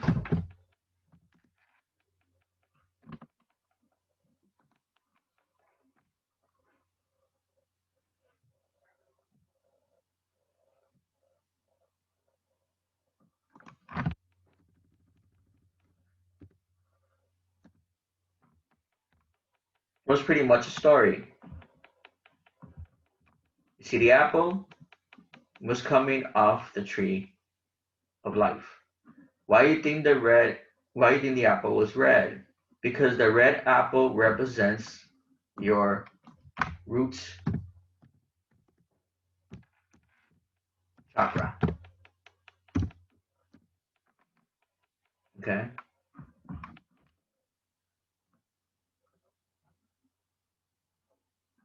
and this is the foundation and security of the earth, because this also is the element of earth.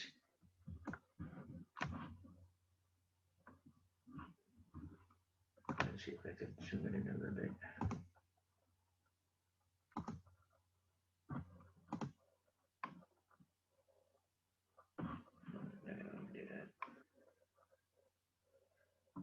See, this is the base of the spine. Okay, it's the basic issues of survival, fertility, stability, and security.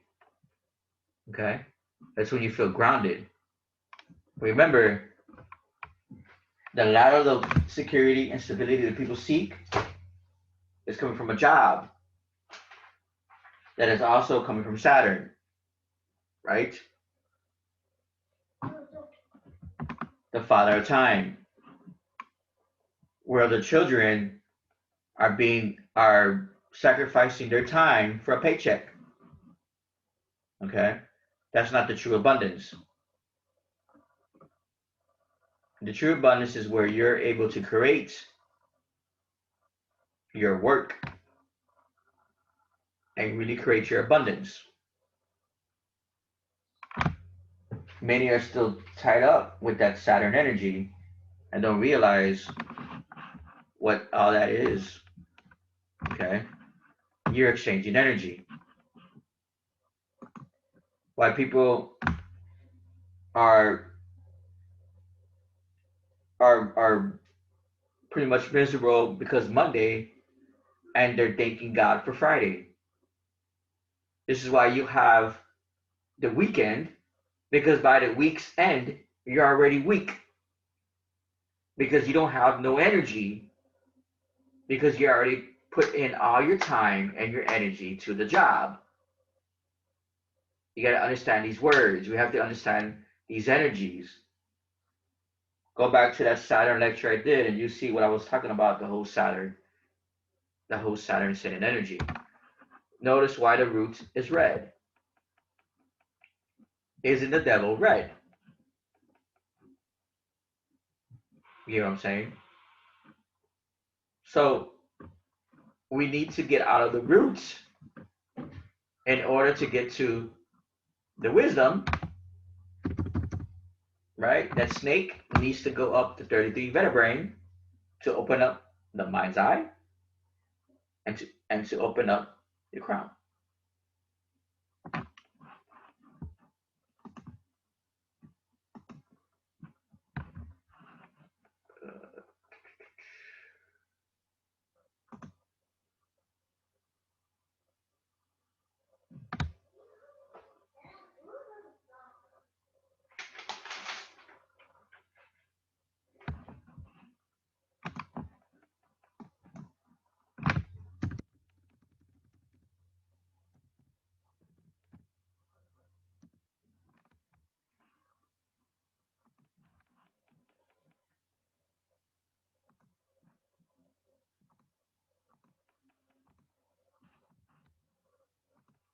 And take me to the show power. That was actually a good show.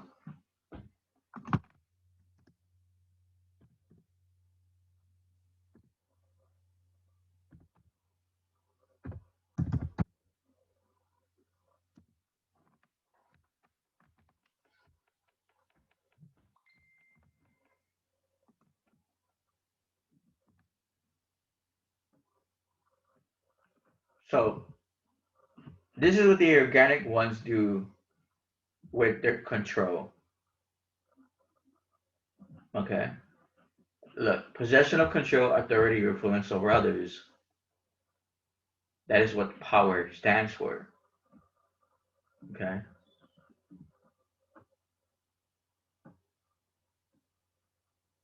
But our power is not about influencing others in that way.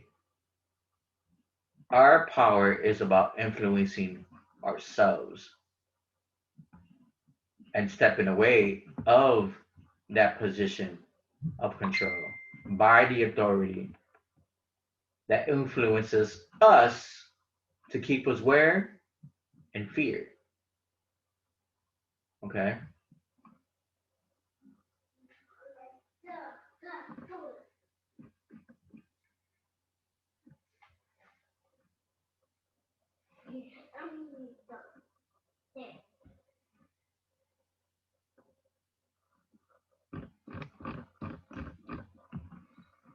Now, what does this have to do with the sixth sun?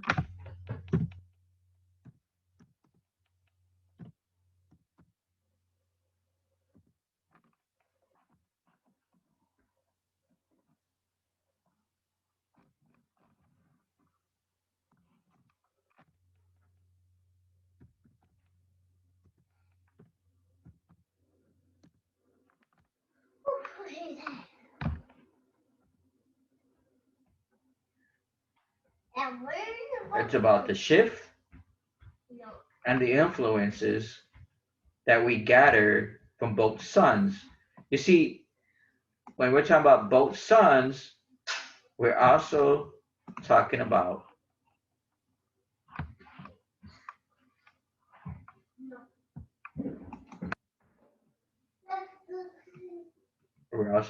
the solar plexus.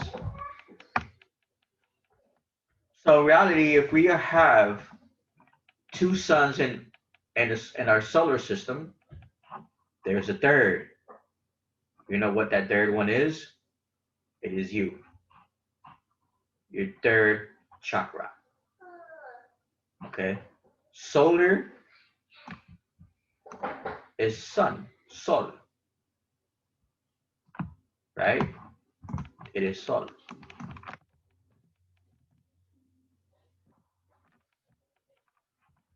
See? Sun.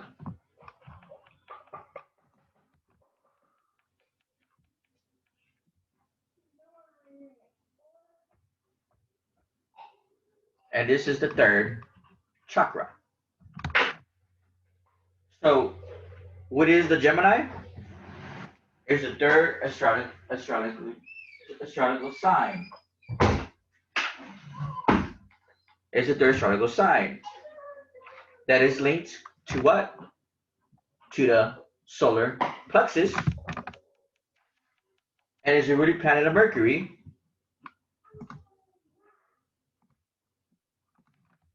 That is also Hermes.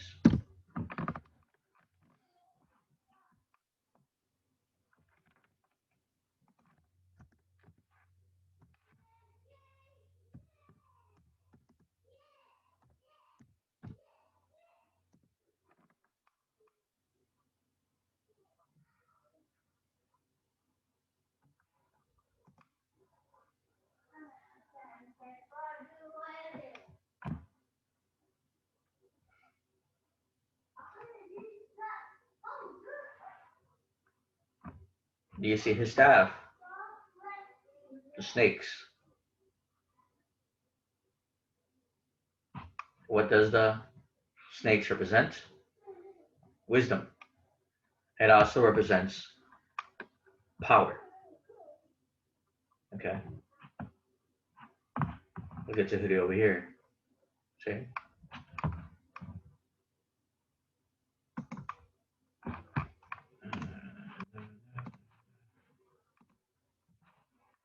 Okay. It was just like the same thing here when we were looking at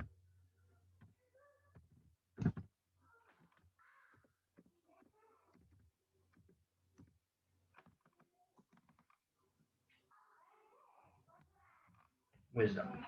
See?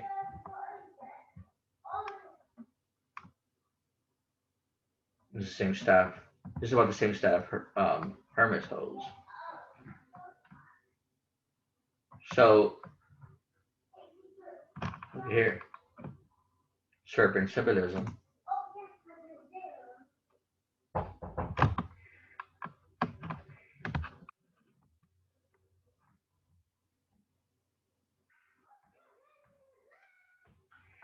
I got the paper over here, so change it.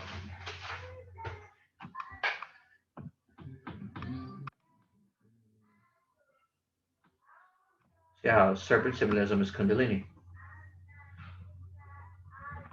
It's also the same symbol as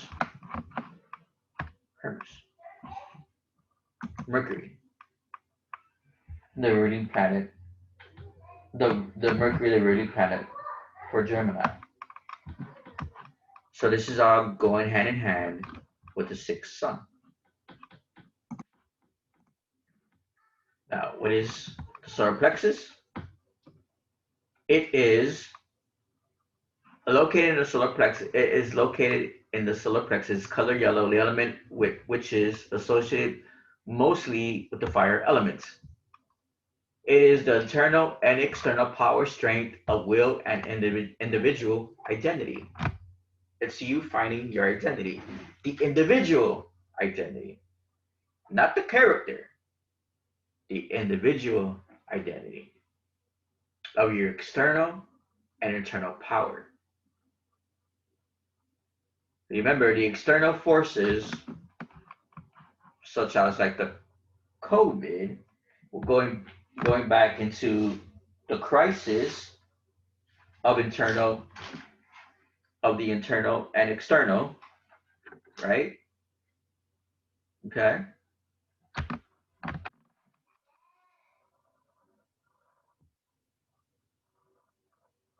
So remember how you have a gut feeling, right? It's your intuition, it's your second brain, it's also your third eye. Okay. So this is your digestive system, the stomach, liver, your pancreas, and your bowel movements. Okay. So this is right here. What? You see what I'm saying? The sense of vision. Okay. Because it's the inner intuition, the senses of seeing, right? Of knowing.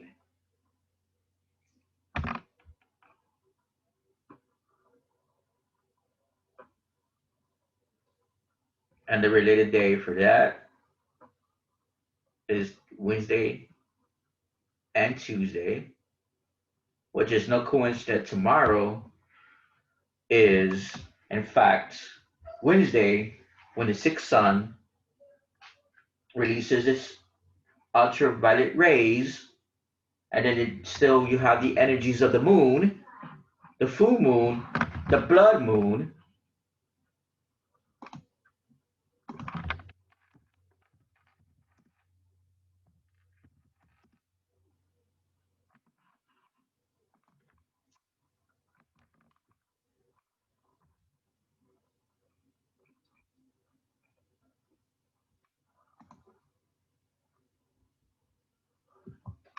So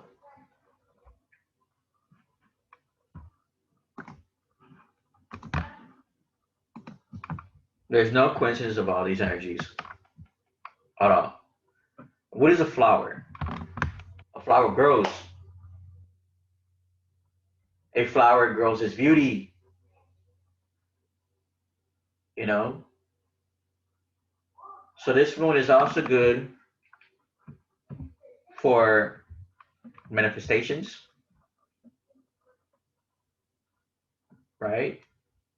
It's also for action, okay? Taking action, utilizing the energies of action, being that you will be looking at the energies also from the solar plexus, because the two individual signs that govern this solar plexus is an Aries and a Leo. And Aries are all known for action, the leaders, the pioneers, right? And Leo is the lion, the courage, the strength, also leader as well.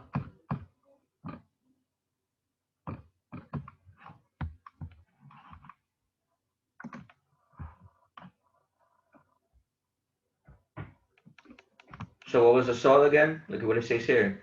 A Roman sun god, a nurse. And Norse, the sun goddess. Interesting.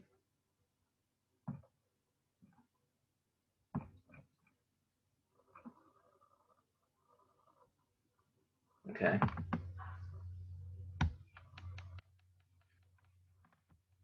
So we're looking at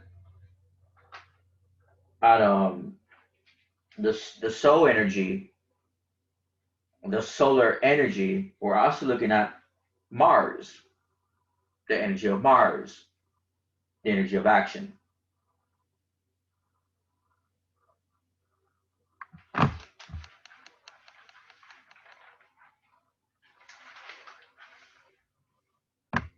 See how all these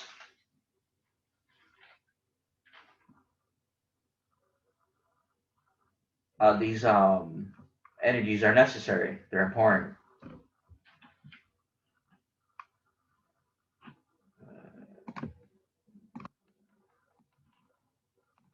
It's connecting with your internal and your external.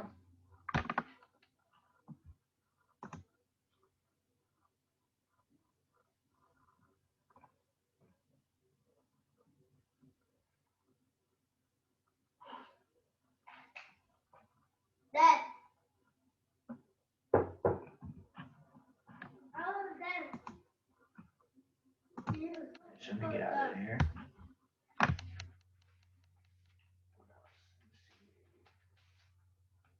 Oh yeah, I did want to. Oh, that's right. I don't know if I even have that. Let me see.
So Saturn is the lord of karma, right?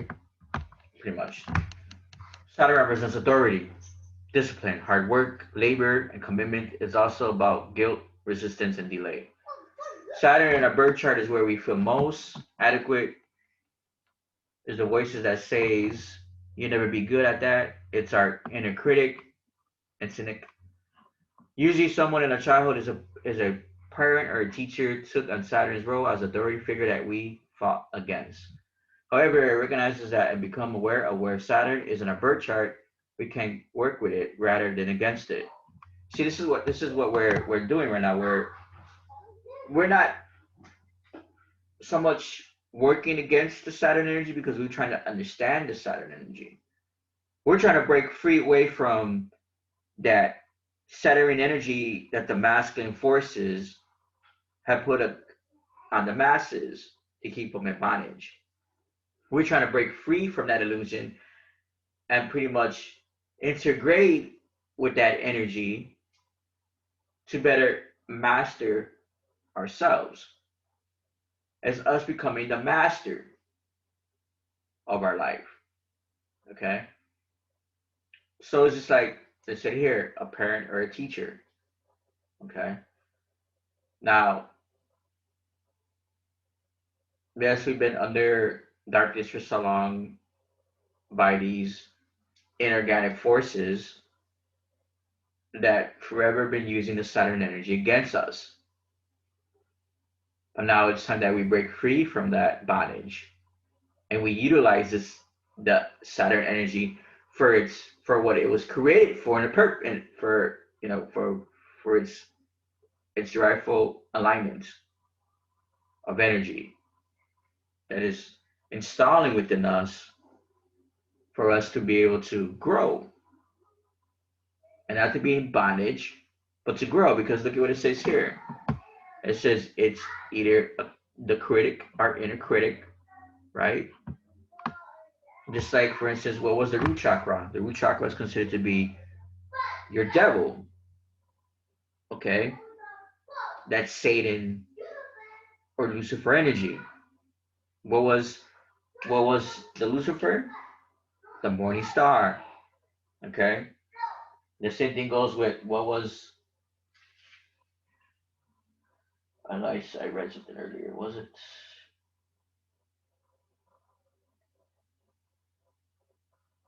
Venus is also considered the morning star. Jesus was also considered to be the morning star. Okay. So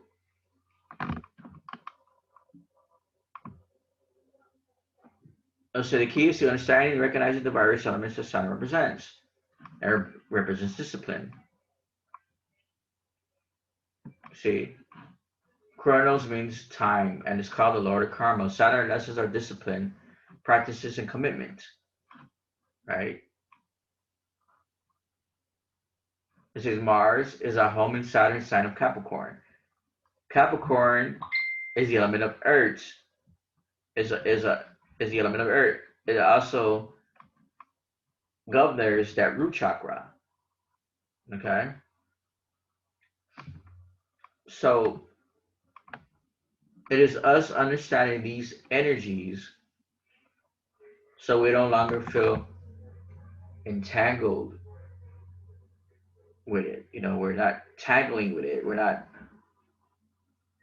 allowing it to govern us, but us pretty much governing ourselves, where we're not a slave to it no longer. We become a master to that energy. Okay, it's the time where it starts to serve us, not us serving it. Pretty much.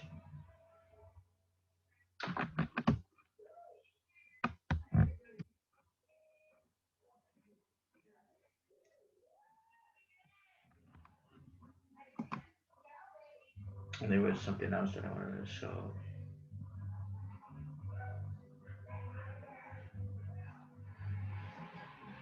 Is it this one?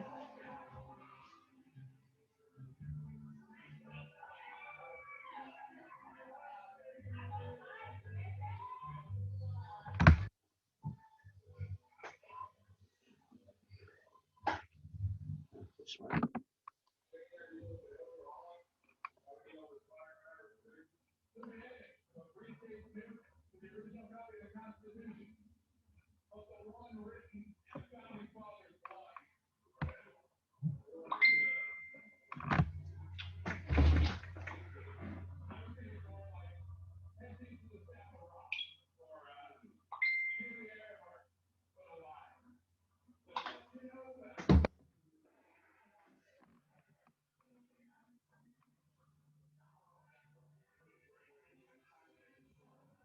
So Saturn is all about karmic lessons. Okay, it's all about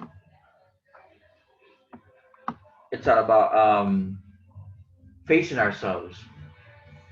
Okay, it's all about coming in grievance with our energies that we suppress, the things that we don't want to learn. It's all about not it's not about suppressing that Saturn energy anymore, but surrendering to it, where we're coming in alignment with it to better serve our purpose, to better serve our soul mission, for instance, right? So it is how to operate with that energy,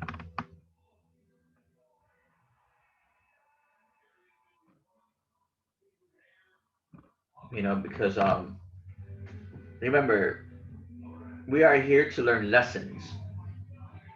And I think why we feel scared about the Saturn energy, and because what we're taught. Okay, you either have good karma or you have bad karma. But even if you have bad karma, that is you learning lessons.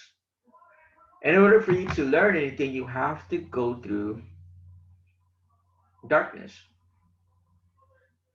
In order to for someone like me, in order for me to be a true light worker, I had to understand what it was to be in darkness, to deal with my inner demons, my inner demons, right?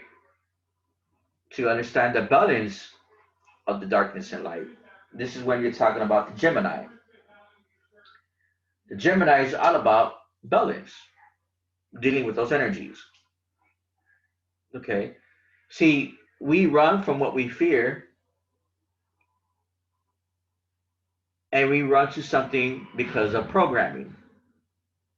Many times the programming you run to is what you should fear. And when the things that you run from are the things that you should run to, if that makes sense. Because again, all these energies are necessary. The only reason why it's bad because those that control everything took its power and have used it against us. So now that we come into terms to understanding what these energies are, we no longer fear them, we embrace them. They serve us. You know what I'm saying? Just going back to, hold on.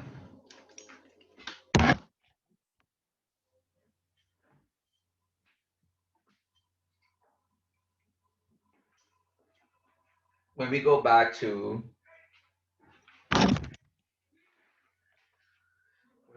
Baphomet, okay? Notice the symbolism of the snake. This represents wisdom. This represents feminine.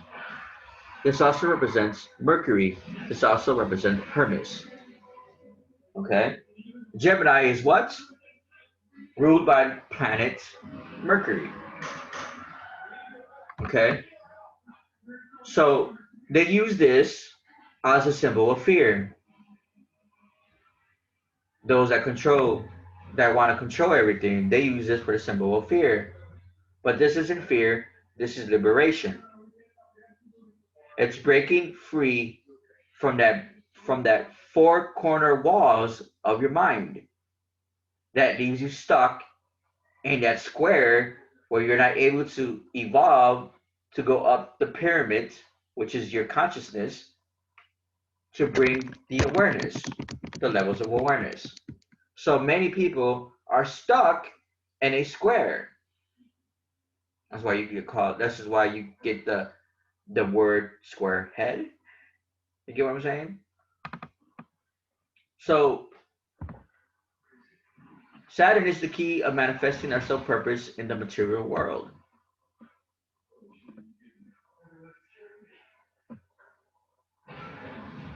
Many people run from it, right? And they take flight.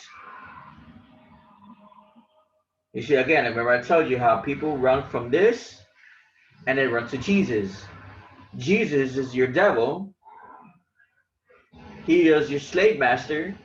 They ran from ugly to run to pretty, and it's this, and the thing that they run from is the thing they're running to because it's the same thing. It just looks prettier. You see, this is why Baphomet he has the energies of feminine and masculine. Okay, and this right here, the head represents the ram, the Aries. Okay, so this is why how karma is pretty much is the cause and effect and action. Okay, how we are stuck. How many are stuck in the 3D mindsets? They're still stuck in the third dimension. Remember, we are multiple dimensional beings where we are able to go into different dimensions of consciousness. And many are still stuck in 3D. They can't seem to get out of 3D because they're so scared of this. But they are, every time they fall in line with that system, that false matrix system, they are tied up to the fear of this instead of the liberation of this.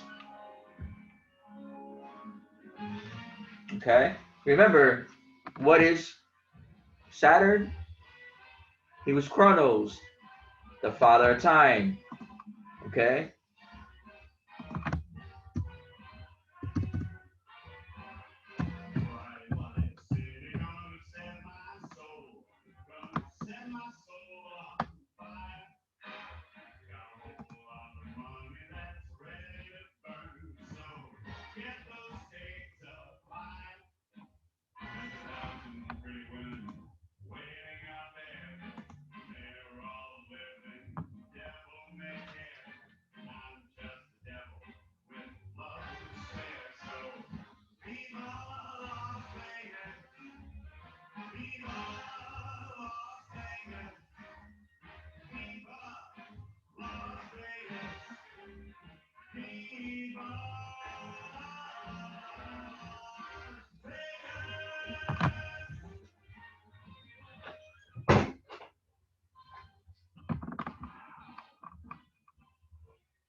Alright, let's see if I can find it good.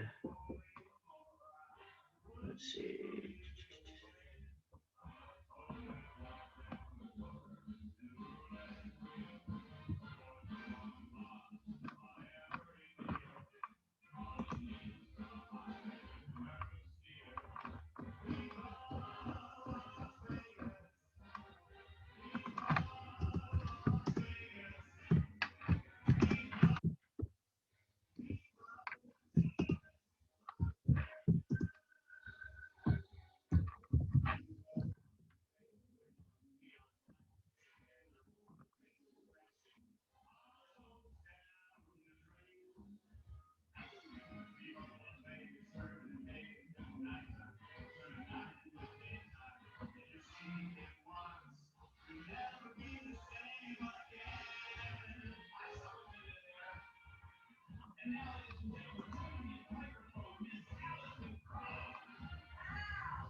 So, Chronos, right?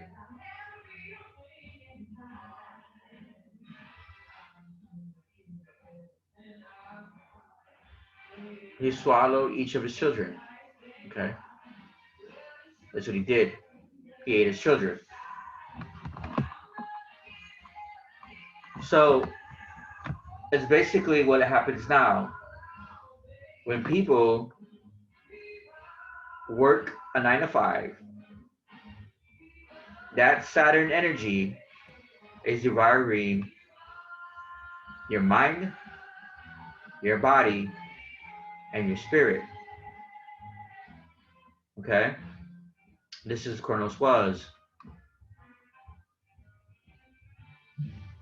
Okay? So, remember, who is the sun? What is the sun? What does it do? The sun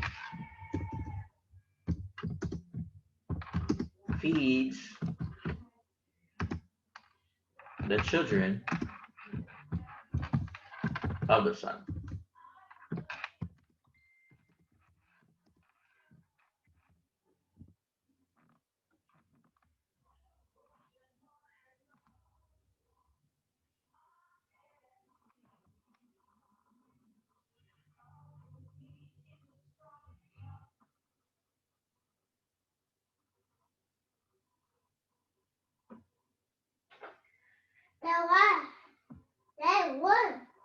Ito pa yan.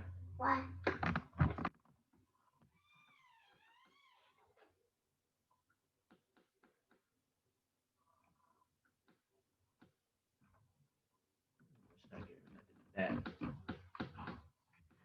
You just get the idea how the sun feeds you, right? What does it do? It feeds your pineal gland. It heals you. It also goes ahead and it's especially tomorrow. What is it doing? It's sending you ultra rays from the eclipse to awaken your inactive DNA. And that inactive DNA is the spiritual DNA. Okay?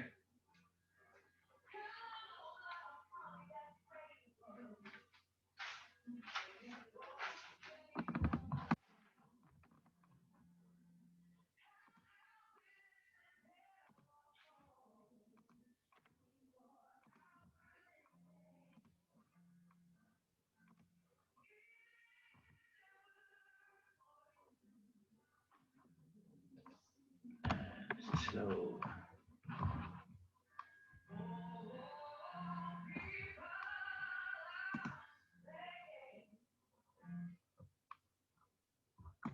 I'm gonna just do this real quick.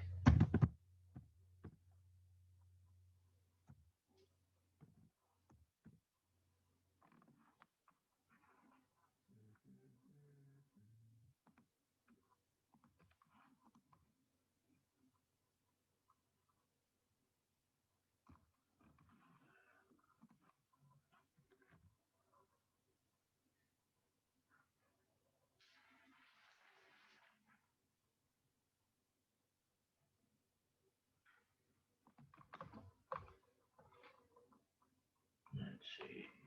Numbers ready. See? Knowledge is 666. Right? Now, when you see this, people get freaked out from this 666, but the 666 is you. Okay.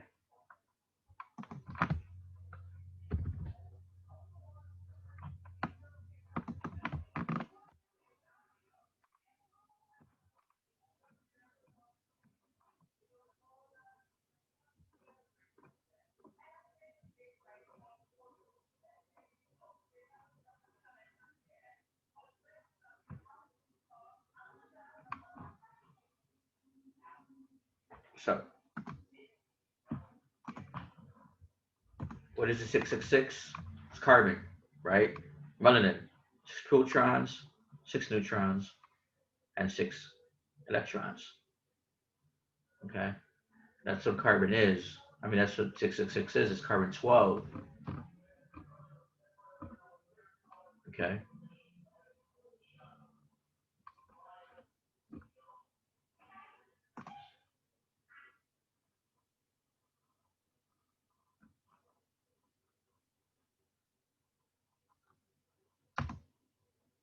And the reason why that religion, that dogma,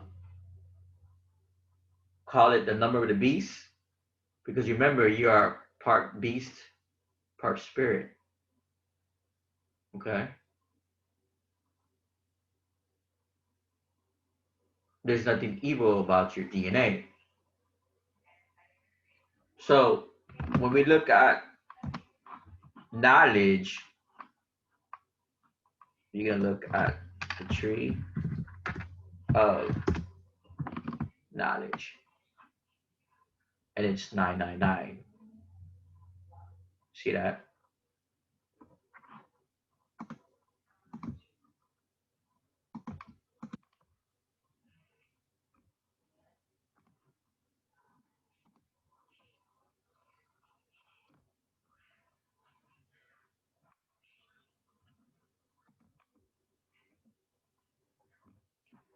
Let's get out of that.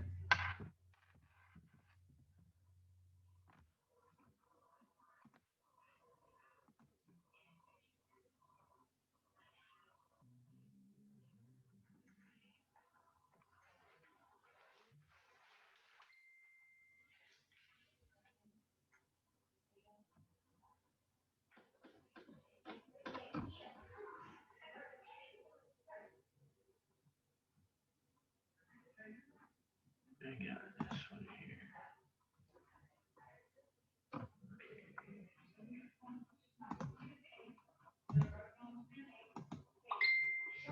I got that group. What sign is that group?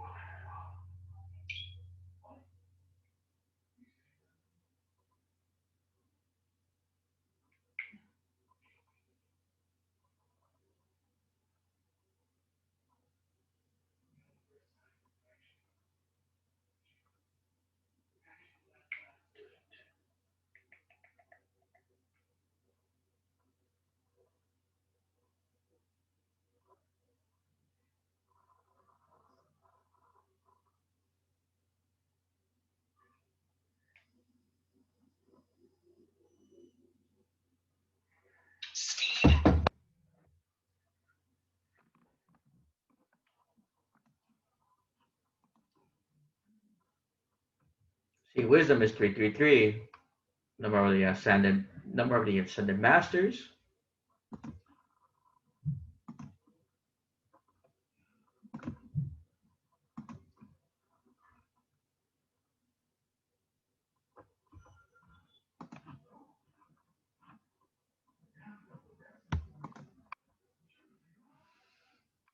Okay. Let's get on the Kabbalah. See how this one is 7? What is the 7th? The 7th chakra, your crown chakra, the corona. Okay. Now, notice the 7th, right? Okay. 25 makes 7. Notice the 22. The 22 makes 4. Who is Jupiter again? The son of what? Saturn. Okay. Who is the ruling planet? Who's the Sagittarius is ruled by what planet? Jupiter. And the wisdom is what again? A feminine energy. Okay. So when we look at this here, we start to better understand this. Also look at this keypad. It's 8. Okay. What is 8? I see 8. What did we do? What do we children of the sun do? We eat the sun. So what does that mean? You ate. Is a verb, right? It's an action. Notice the 13. Okay. Who was 13? And the Aztec gods? Amochitle, the two Lord, the balance of evil and good. 13 is one of our sacred numbers from the Mayans, the Aztecs. 13 makes 4. Who represents the 4? Jupiter. You know what I'm saying? So we're dealing with the feminine and the masculine sides of light and darkness. Okay? Again, what is 19? What was the 19 card? And the Torah was sun, right? What is 19 though? What is 19?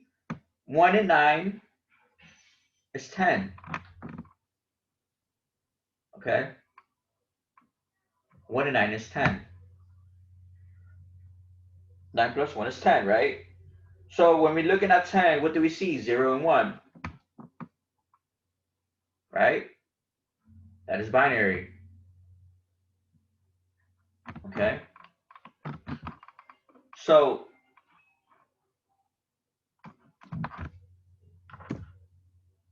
power.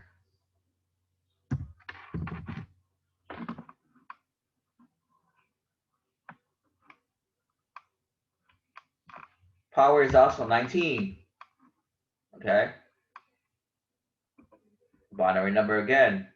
Because it represents the what? The all. Okay?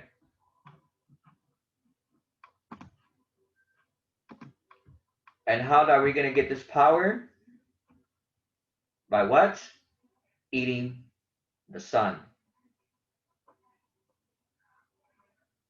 The number 8 is also an infinity number. When you look at the snake eating its tail itself,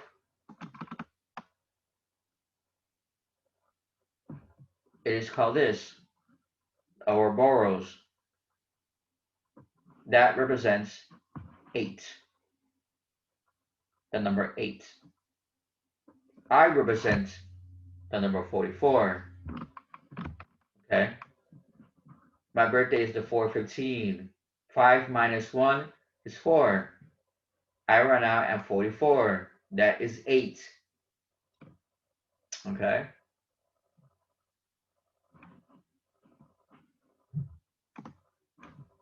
So, this is a good one too. Power 77 is 5. Now, let's think about that 5 right now. We are in 2012. When you add those numbers, you get 5. 5 is a number of change, which we're going into a transition where things are changing. Your external is about to change because your internal is changing. It's going for a shift. It's a shift of the perception. It's a shift of the paradigm. Okay? But in order for that to happen, you have to what? Eat the sun. Okay? What is it to eat? It's to eat. I ate. Okay? I ate. It's like 18. I like 1 and 8, right? That's 9. Okay? It is. My numbers right here. 4/15, 15/4. Okay? Representation of the all.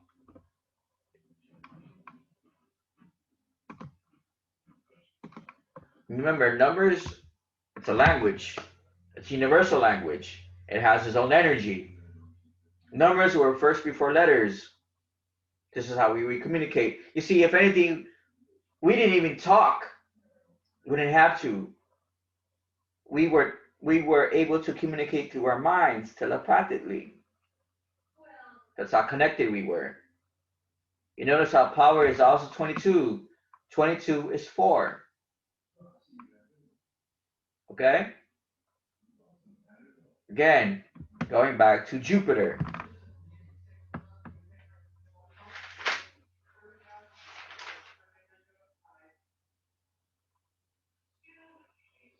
Going back to Hatzatezlopoche. I'm going to say it again because I think I fucked it up again.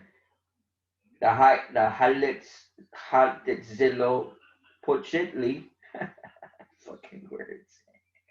The hummingbird of the south deity of the Mexican people, god of sun and war, association to warfare, fallen warriors, or spiritual warriors. Remember, the solar plexus is also the incense of the spiritual warrior. Okay? The Lord of War, Spirit, and Sun. He's the fourth deity of the Aztec gods. Okay? No coincidence. So the sun gives you power because it powers you on. Remember what I said, how these inorganic ones cannot be out in the sun? If they are out in the sun is going to be peeling off their skin.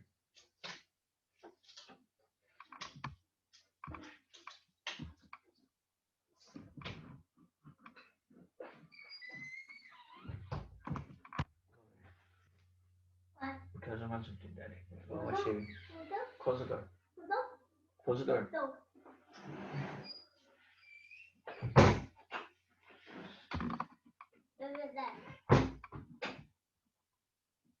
I'm about to wrap this up.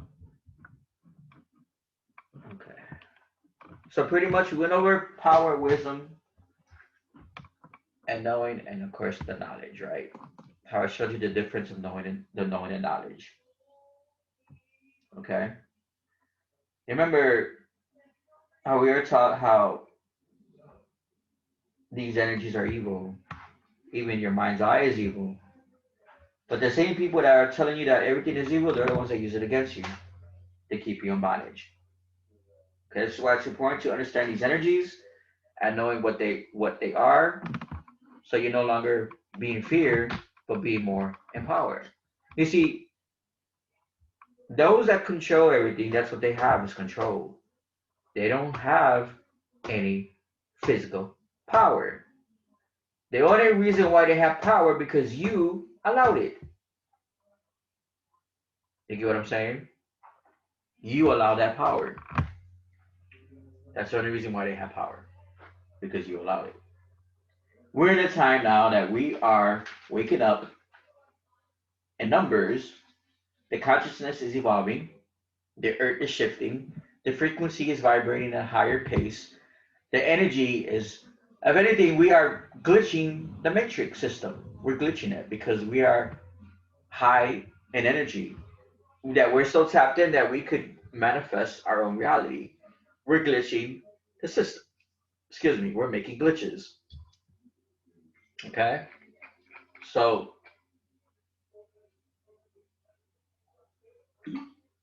excuse me. It's very important to understand these energies. Okay? So, this is the dawn of the sixth sun. It's all about embracing, emerging with yourself. It's about understanding, understanding the power you have. Okay? Nothing's a coincidence. Nothing's ever a coincidence. All right?